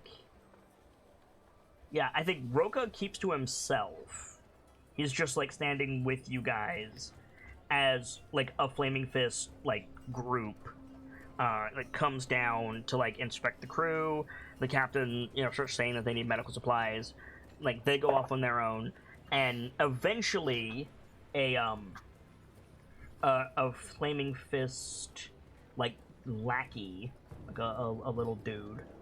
A private? Yeah, they're not called privates. They're called Fistlets? what? Fistlet? God damn it, honey. No. Maybe it is. Maybe it is privates. Because it's private here. They're just called fists. Stiffs. Fists. Fists. Yeah. Got it. Like a young human, of course he's human, dude, like comes up to the five of you with Roka, and looks over the clipboard that he's holding, looks up. You're not on the manifest. Identify yourselves. Brick immediately pulls out his insignia and pulls rank on this dude. Okay, what do you say? Sergeant Oscar Holderheck here on official business. He damn near drops the clipboard. He like puts the pin in it really quick, snaps a salute. Sir, you have orders. Not to not to dispute, sir, but I'd like to see your orders just to verify. I'm sure the commander will want to see you. I do have my orders on me, right? I don't see why you wouldn't. Did they survive the water? He didn't go in the water. Oh, you didn't, did you? You were the only one that survived, you lucky bitch. You lucky bitch. Yeah, I don't think I ever added orders to my character sheet, was the thing. You've pulled them out a few times, so... Yeah. Like, there's not anything confidential written in here, but, right? Or... I mean, there are some confidential things, mostly, like, that you're to check up on Liara Porter. It's confidential that, like, if she is found wanting, Fort Valerian transfers to you. Like, that's certainly confidential. But really, the only thing that you have to show this guy is the seal of Duke Ravengard. Yeah. He just pulls out the frickin' Older Ravengard seal, shows him. That's Yeah, good like, enough for you, sir? His eyes go Private? wide, and he salutes again. He says, "Yes, sir. Far be it from me to, He's like looking over his shoulder. Do you want me to go and tell the commander that you're here, or would you prefer, I'll just, And he just shuts up. He just stops talking and waits for you to tell him what to do. Private, I would very much like for you to tell the commander that I am here. He's taking a more gentle tone with the guy now. Fucking runs off. He just fucking turns. He runs, like, knocks over one of the guys that the ship captain is talking to, and the guy is like, "Wallace, what?" And he's gone. And he looks back at you like, "What the hell?" Just a very quiet, tired, oh my. I don't hold much weight in the fists, but the weight I do hold has certainly helped in places. So do shake you his head, seeing something like that before? So do you intend to wait on the Elven U, or do you want to, like, step onto the dock out of curiosity? Brick's on the dock. Okay. Yeah. So before you guys, like, as you guys make to go to the ship, Roka, like, steps in front of you. He says, "Well, my friends, you got me this far, and I'm grateful for it. I think I'll slip in amongst the wounded of the crew," and gestures with a nod on his head. "Thank you, Doctor, for your assistance, but I think our time is at an end. Good day." And he turns to leave unless you stop him. Same to you, Roka. Do be careful. And that's about it. Sue Lorelei is fucking tired as fuck. Brick, do you let him go? Fare thee well. Yeah. Okay. So he like, some of the crew are being escorted to, like, the infirmary to, like, get checked up. Roka, like, slips in among them. Nobody notices. A little bit later, there's the clarion sound of, like, silver trumpets on the horizon, because of course Liara Porter has, you know, silver trumpets that play when she comes into an area. And yeah, this like older woman, I actually have a picture of her for you guys. This older woman flanked by, I believe, corporals. Yes, corporals. 2 corporals. Like, steps down. Everybody salutes as she passes. She nods to the captain. They exchange pleasantries, and then she, like, walks over to you guys. And she looks right at Brick and, like, snaps a salute. Brick salutes back. And she, like, looks you up and down. She says, "Sergeant?"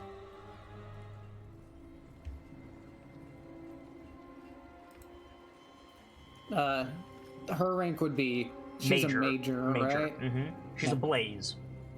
Yeah.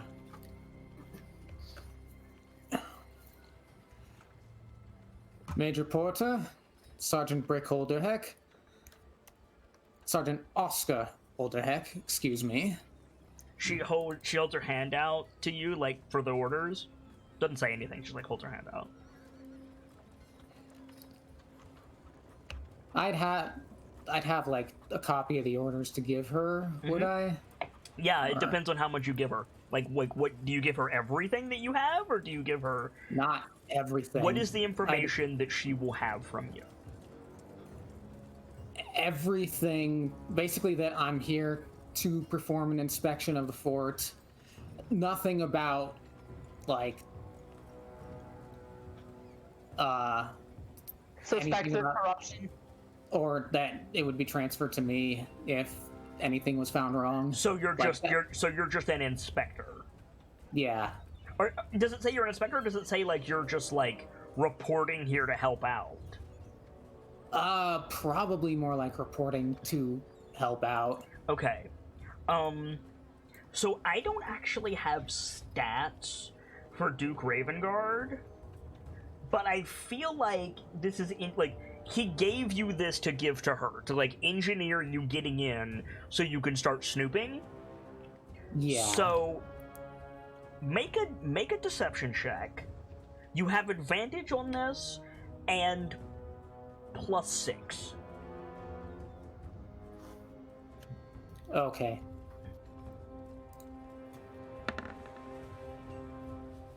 So that +6. Cool. Yeah.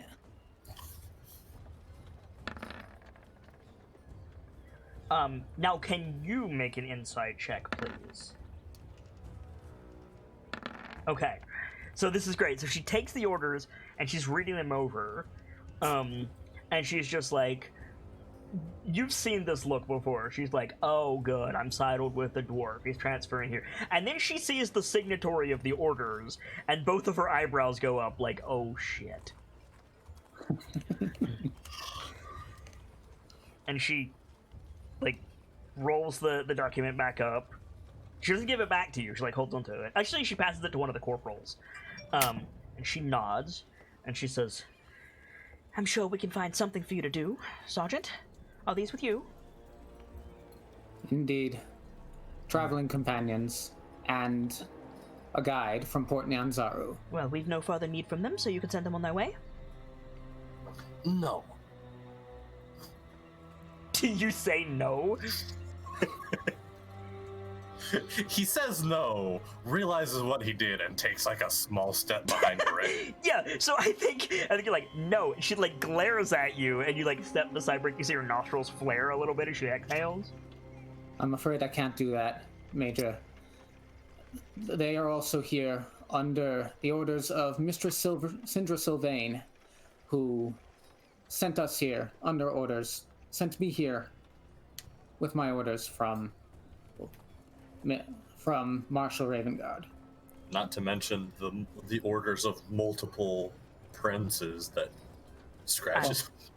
They don't give a shit about the princes, I'm pretty sure. No, definitely not. And this Sindra Sylvain, she is what, a colonel that I've never heard of? Powerful Archmage of Baldur's Gate. She glares at you, looks back at Brick. Smiles back. I trust they have orders from Duke Ravengard.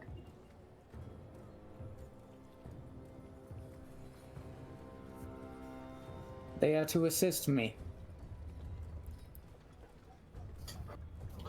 She snarls at you. Because she can't actually do anything to you right now. This immediate, lightning between the two of you, right? And she glares. She says, very well. We'll have suitable accommodations arranged. Sergeant, I expect you in my office at the top of the hour. Dismissed. She turns and the corporals follow her. Yes, ma'am.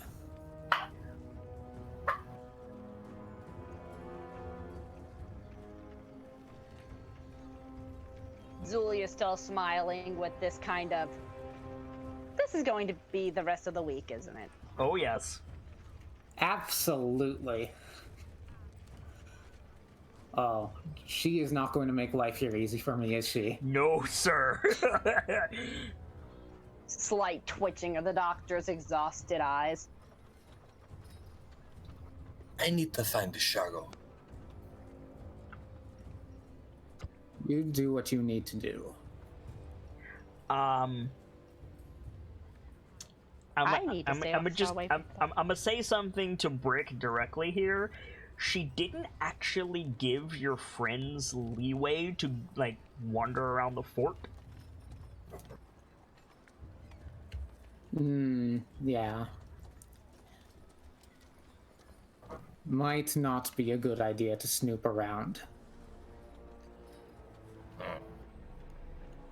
Can't you just order me? What's the word? Eye jockey? What? Eye jockey. He's making fun of watch watch guard Oh. or watchman, whatever. I jockey, whatever you want to call, whatever your fancy word for babysitter is.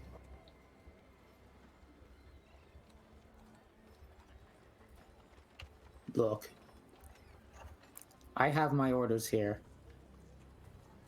but you're inside a Fist's fort. Every single thing you do will be scrutinized. Every single thing I do will be scrutinized. I'm not hearing any differences. If you want to be thrown in a cell, by all means, snoop around. So life is the same as ever.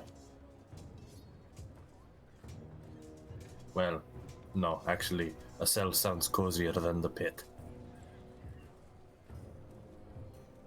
Or they might just hang you.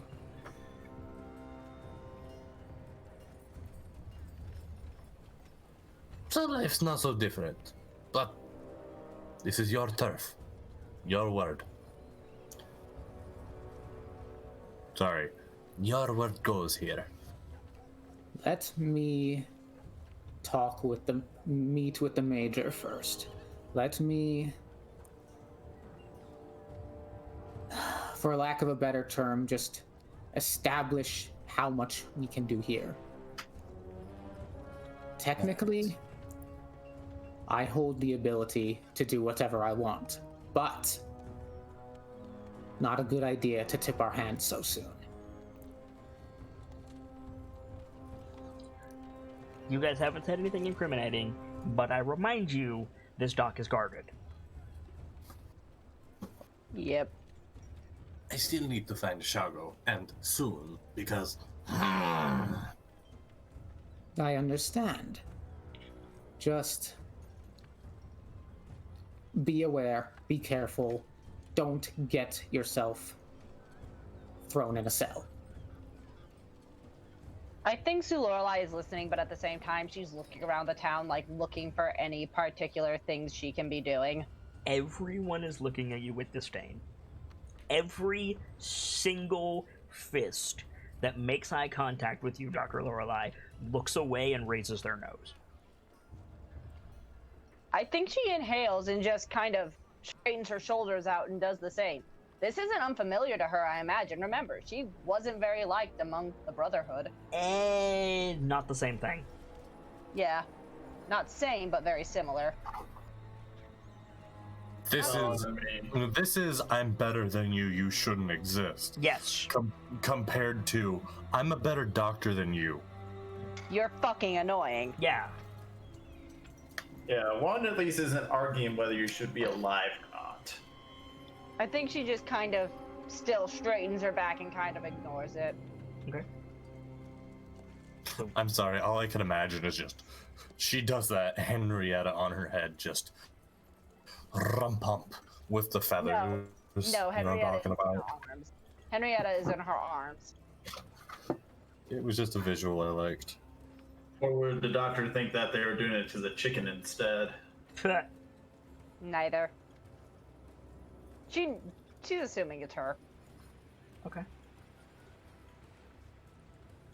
So you guys are led up the beach along a winding path and up into the fort proper. Well, Brick, you've got lead. Brick, Your search. I guess, leads the you're not others search. into You're the like, fort. sorry. You get like your orders looked at. You guys get looked over. You're eventually permitted into the fort. So you guys can go about here. What's up? Nothing. Oh fuck. But I'm just dropping all the frames forever. It's fine.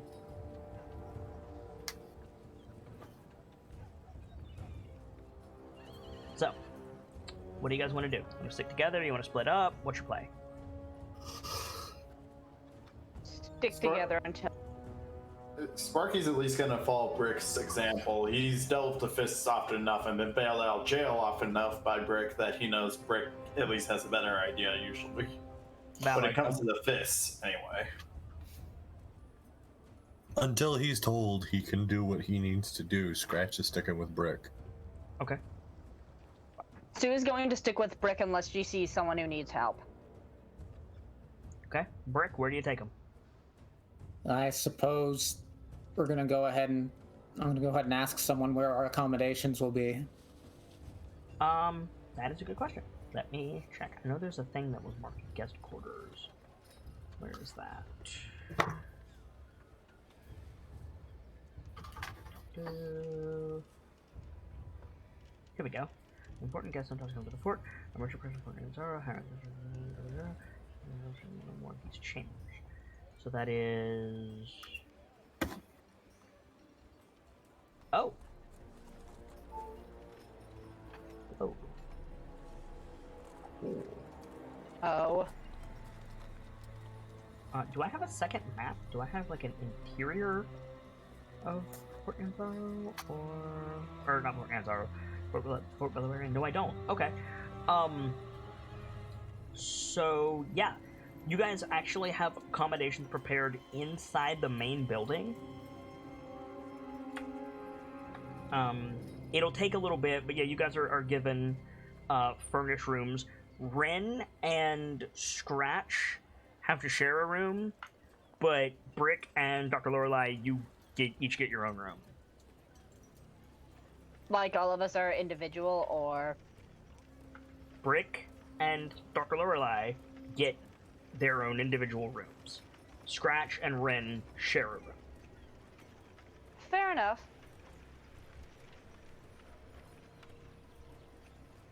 If you guys want to go like directly there, in fact, everyone is giving you the stink eye. Literally everyone.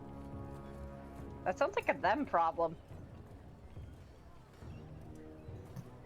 I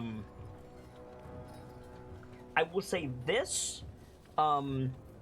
Lorelei, you are encouraged by the Fist member to not let the boys into your room. So like it's you're in here, miss, and then like they don't let the boys go into your room. Raises an eyebrow a little. Do you go in? I think she pokes her head in. Looks like quarters. Spartan, but relatively comfortable, like, you know, South American style, like, you know, stone, clay, and wood walls, like big window to let the heat out, you know, mosquito netting on the bed, etc. Yeah, I know what you're talking about. I think, like, are they led away, like, shortly after? Yeah, like nearby, like to the next couple of doors.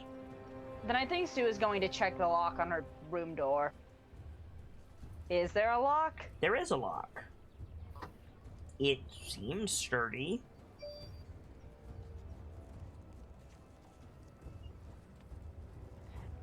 Was the boys' comment directed towards her group or in general? There was no boys' comment. Do not let people into your room, more of a comment? No. Like, the guard that's leading you was like, your room, miss, and then you go inside, and that guard did not let the boys follow you.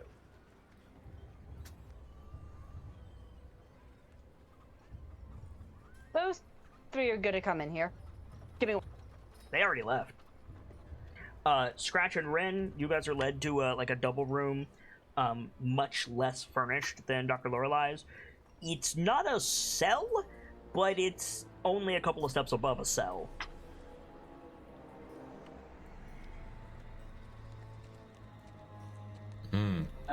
Can I do like a perception check to see if there's anything like off about the room in general? Sure, but you gotta tell me what you're looking for. What do you suspect? Suspect either like openings that could allow them to spy in or like look. Alright, it'll be a difficult perception check. But you can, For some make it. reason, for some reason my character sheet crashed, so I have to reopen it. Okay.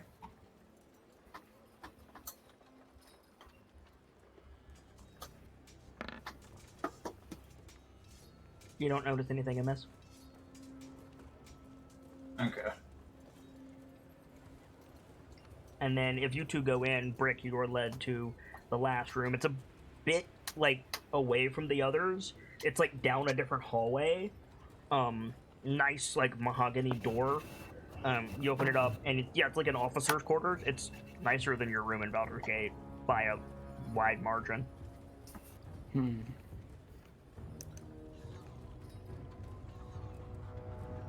Am I still here? Yeah, hi. Is my audio the same? I mean, you've only just started talking. If you'd been saying something, I didn't hear it. No, the light on my microphone just went out and I'm spooked. You sound normal. Because apparently all my tech is freaking the fuck out and it's stressing me out. I mean, if it helps at all, I've dropped nearly 5,000 frames, so I'm freaking out too. You know what? Yours is much more valid than mine. I just can't charge my phone. My computer's flipping the fuck out. So, Brick, good. Could I go ahead and just make a mental note of where everyone's rooms are? You can try, but I'm going to say that there's going to be a check involved because you were led away in an unfamiliar place. Mm-hmm. So make an intelligence saving throw. We'll say DC 13. All right.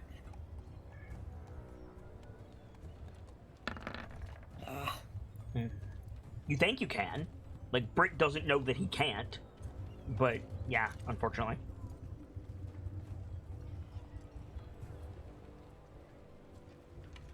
All right. I think the guard leaves without a word. I think, like, you're shown to your room, and you're looking around, and then you, like, go to say something, and the door is, like, closed, and nobody's with you.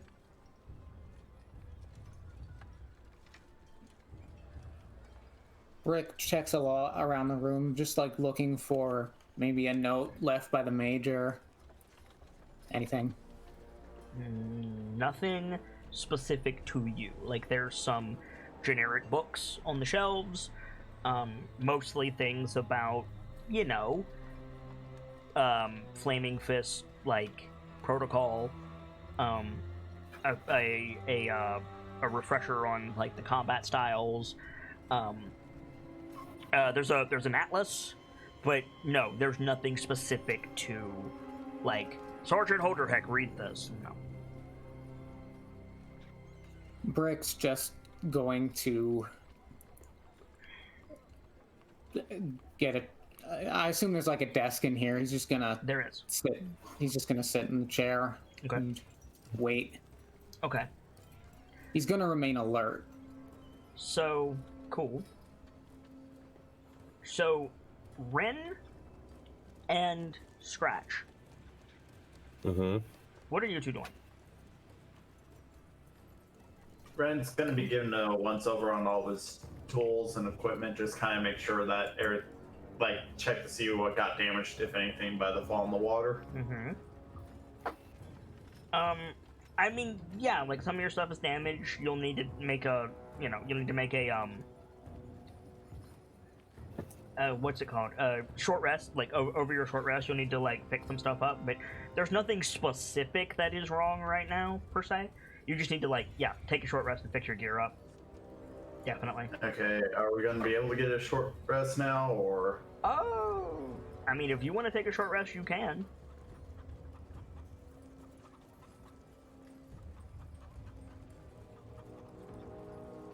Or, I should say, you can certainly try. Well, fuck it, Scratch will try. Okay. Yeah, and I'll try too as well.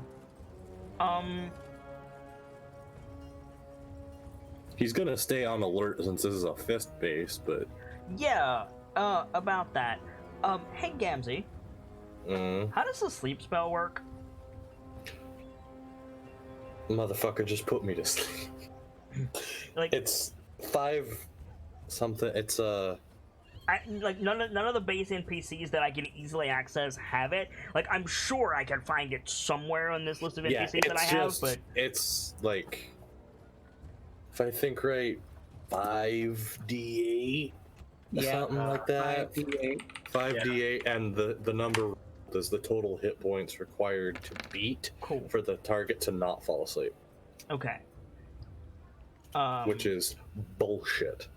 Is it more dice if you upcast it? By the way. Yes. Okay, they're gonna cast this at third level. An additional so. It's an additional 2d8 per level above first. Okay. So. Oh my fucking god. Mm-hmm. So that's a total of 44 hit points. I'm assuming you're both out. Oh yeah. Mm-hmm. I'm out with the first one. Yup. Well, no, because it's against both of you, so it'd be like. So yeah, I so, got 16. so you guys are like in this like not cell. Brandon's like checking over his stuff. Scratch is like, I'm gonna take a rest, and then like we hear somebody muttering. There's a brief like green mist that fades over the room, and then you both just like fall over. So you're out. Can I still wager a hit die? No. It's Damn it. only lasts a minute though.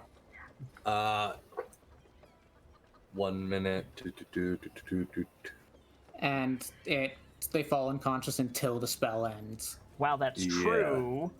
Falls unconscious until the spell ends. The sleeper takes damage, or someone uses an action to shake or slap the sleeper awake. While that's true, they go down, door opens, fist rush in, tie them up, blindfold them, gag them, cart them out of the room. That'll take about a minute. So they are. Well, I already have my plan. They're in an undisclosed location. Dr. Lorelei, what are you doing now that you're back? I think Sue like leaves her bedroom door cracked a little bit, sets Henrietta down, and just kind of lays there for a bit, trying to recover. Are you just like resting on the bed? Okay. Yeah. Okay. I think, yeah, you're starting to go to sleep, like your eyes are closing, and then the door like flies open, like bangs off of its thing. Like you jump up, Henrietta squawks. There's like a fist like corporal standing there. Not one of the fist corporals that were with with Major Porter, and he says, "I'm sorry to wake you. They said you were a healer. Yes, I am. Please come with me." And she, like, without questions, follows. And Dr. Lorelei is now off the board. She takes her bag and everything. She takes everything. Oh yeah. So that's your God friends damn it. neatly tied up, Brick. Oh boy. So God. how long do you wait in your room, Brick? Oh, the major said she'd be speaking with me shortly, so he's going to be impatient about it. Well, she said within the hour. That's what she said.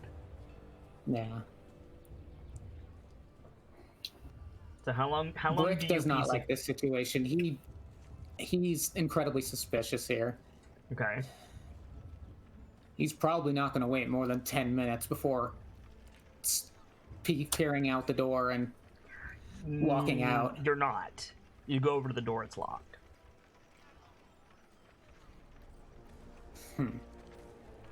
These motherfuckers. I'm sorry. All I can imagine is just the like classic comic book. Fucking lock me in a room. He's gonna like shake the doorknob a bit, but he's also like, before like breaking down the door, he's going to see if there's another exit. There's a window. Am I on like a second story, or You're on like a third story. You can survive it.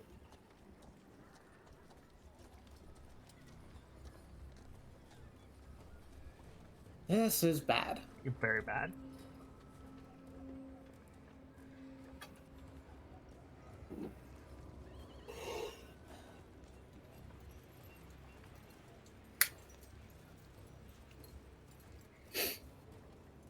Is there like sheets or anything I could make like a rope to climb out the window with? Well, so you're on the 3rd story, but there's like a roof below you. So like you open the window and there's like shingles. They're heavily sloped, but yeah, you'd be like on the roof if you went out the window.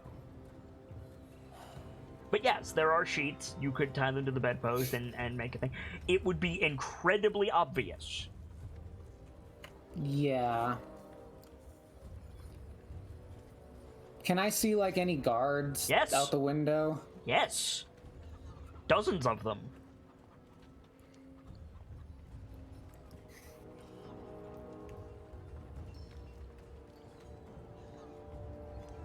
Oh god.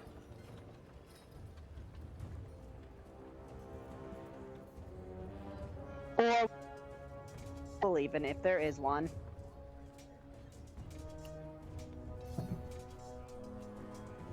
Oh boy. I'm not sure what I want to do here. Okay. I mean, you could just wait. Fuck them kids and take down the door. Yeah, give them a reason to expel you from the fort. That's a great idea.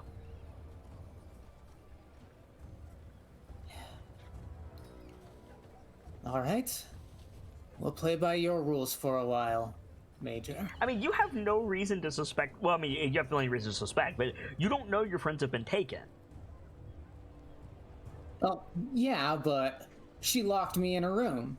Okay, valid. What is she but, doing the gnome, the tabaxi, and the water ganassi? But I mean, okay, so she locked you in the room. Fair. However, you showed up unannounced with orders that could be counterfeit. She might be fact-checking. And feel free to be suspicious. I'm just saying don't go too far yet. Yeah, no, but yeah. So if you if you just wait about a half hour later, you hear the lock turn and the door opens. And yeah, it's just like some like fist private like steps into the room, not the guy that you scared the shit out of before. And he's just like smiling, he salutes you, and he says, "Sir." Yes, Private? Something the matter, sir? No. Commander Porter wishes to speak with you. If you follow me? After you. Turns and leads you, through the fort. Can you make a survival check for me, please? Okay. I just want to see if you notice something. So he leads you through the fort, but he leads you through the fort in a weird way. Like, you definitely pass the same landmark a couple of times. But eventually he leads you to these, like, 2 big double doors with guards out front of them. You're used to this posturing before. And the guards, like, open the door, and Commander Porter, her office is small, but richly ornamented. She's got, like, hardwood furniture everywhere with, like, silk cushions on them. She's got 2 different trophy cases, one with, like, treasure in it, and the other one with, like, very obviously, like, old bones and stuff. She's got several bookcases. The whole back of her office is full of windows, very typical people in power. And it's a posture you're familiar with. She's standing almost identically to the way that Duke Ravengard meets visitors. She's, like, looking outside with her hands behind her back as the fist, like, leads you in and salutes and says, "Sergeant for you, Commander." And she says, "Leave us." And he turns, the doors close. And Commander Porter doesn't move for a few minutes. And then she turns. She smiles at you. She sits down at her desk and gestures for you to sit across from her. And in front of the seat that she gestures to, there's like a little, like, leather sack, little leather pouch. All right. Brick moves up to the desk. He doesn't take a seat, though. Okay. Do you take the bag? He looks at it. And what's this? You're transferring to Fort Valerian. That's your pay, Sergeant.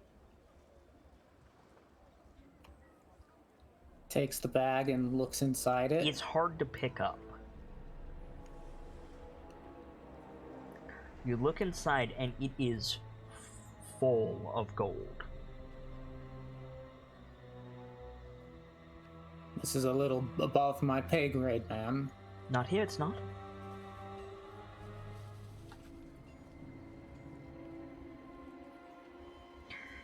I imagine you and I are not going to get along, Sergeant. Especially not since we apparently both answer to the Duke, but so long as you can follow my orders, do as you're told, there'll be that and then some. Promptly, twice a month.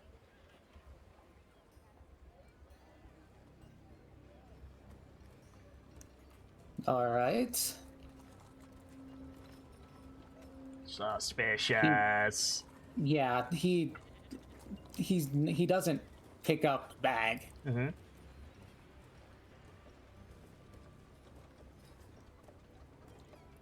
She's like looking through reports on her desk, waiting for you to like, and you don't move at first, and she says, "Well, sit down." She looks up at you like, "What are you doing?" I'm comfortable standing up, ma'am. I'd rather not. Very well. Documentation says your specialty is artillery. Afraid we don't have any cannons here. I'm also proficient in ballistae, catapults, trebuchets. Muddy ground. Not good for siege warfare. We're reduced often to either shock troops or hit-and-run tactics.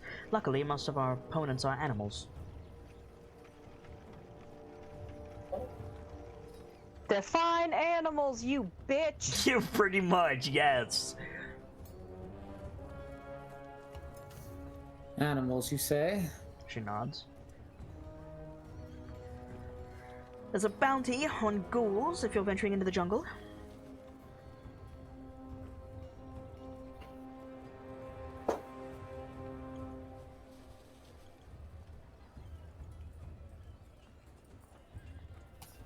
God, I don't know what to say here.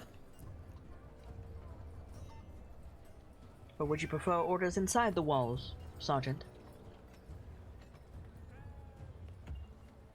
I would, actually. He stares at you. The labor will be hard. Unbefitting your rank. But we all need to get our hands dirty here in the fort. I assume you don't want to be stuck behind a desk. Somehow it's a threat.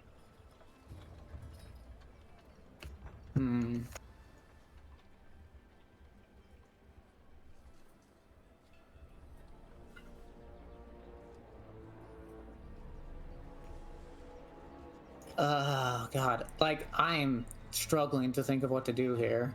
Well, luckily we're almost done. Yeah. I gotta get out of here. What's up? I gotta get out of here. You gotta go? Yeah. I mean, like I said, we're almost done. Like, Brick's gonna have the last scene, so if you need to go, just go. Yeah, sorry. No worries. Well, I'm sure whatever needs to be done, I'm capable of doing. She seemed surprised when you said that, like her nostrils flare a little bit.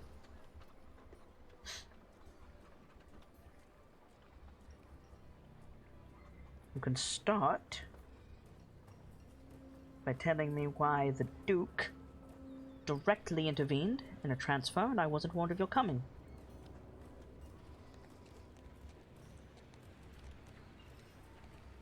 Do we want to fade out on that question? Probably, yeah. Cool. I'll be glad to give you a week to think it over. Whew. I'm warning you now, Vader. The next couple of episodes are going to be brick-centric, so get ready. Oh, yeah. Oh. So, Gamzelius had to go, but he's a good dude. Guy Gamzee is his Twitch name, twitch.tv/GuyGamzy. Homestuck Homie on Twitter, or GuyGamzy on our Discord, helping out me around the shrine, as well as being here for Waterdeep on Sundays and Crown of Fangs here on Tuesdays. Sibs, why don't you give us a shout out?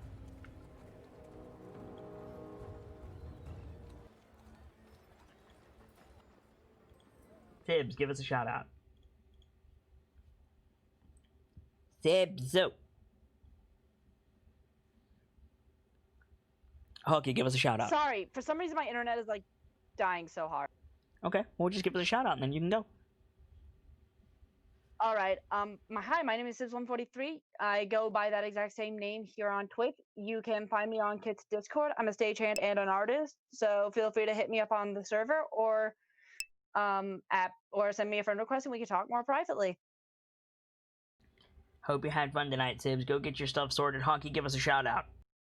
Well, hello, I'm Intangible Hawk. I'm here on the server. I do some art and all, and hopefully at some point this year, maybe start doing some Warframe streaming or something. But for now, just find me at Twitch or just find me here on the server. That's cool. I look forward to your Warframe streams, Hockey. Vader, finish us out. I am Journeyman Vader. I am a keeper in Kit's Discord and here on Twitch. You can find me on Twitch at twitch.tv/JourneymanVader and on Discord and Kit's Discord and also on Twitter at VaderSidious. Did you have fun tonight, Vader? Yes, and also heck. For my part, I am the sharp-eyed Kitsune, the teller of tales and the weaver of mysteries, the masked bard. This is a channel that is devoted to lore and storytelling, world-building, role-playing, and discussions of those things. So if that's to your fancy, you're in excellent company here, and I do hope that you enjoyed your time with us. I stream every single day that my health permits me to do so, and we're rolling with advantage in 2020, which is 2 chances to catch a given stream. You just watched Dice-Icive Action Crown of Fangs, our weekly Tomb of Annihilation module playthrough, where things are decidedly tense. And I hope you guys enjoyed it. Tomorrow, we've got more Yakuza Kiwami in the afternoon, and then we'll hit the books in the evening, where my co-host and I help you guys parse all the information located deep within tabletop role-playing game rulebooks and rule sets. It's my hope to get as many people involved in my favorite hobby as I can. For now, I'm going to get out of here, but when I do, I'll be hosting someone. It's someone who I like, someone who I hope that you all will like. And, well, who knows? Maybe you'll stop by, spread some of the love that was felt your day over in their channel, and find your new favorite streamer.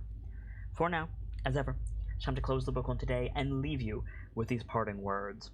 From myself and my keepers to all of you, the regulars, the followers, the newcomers, and the lurkers, whether you're just having a seat by the fire or you've got a running tab at the bar, remember, there's always more stories to tell. And hopefully, I'll see you all next time for more Crown of Fangs and a new chapter. Good night, you guys. Thank you so much for stopping by, and hope to see you again soon.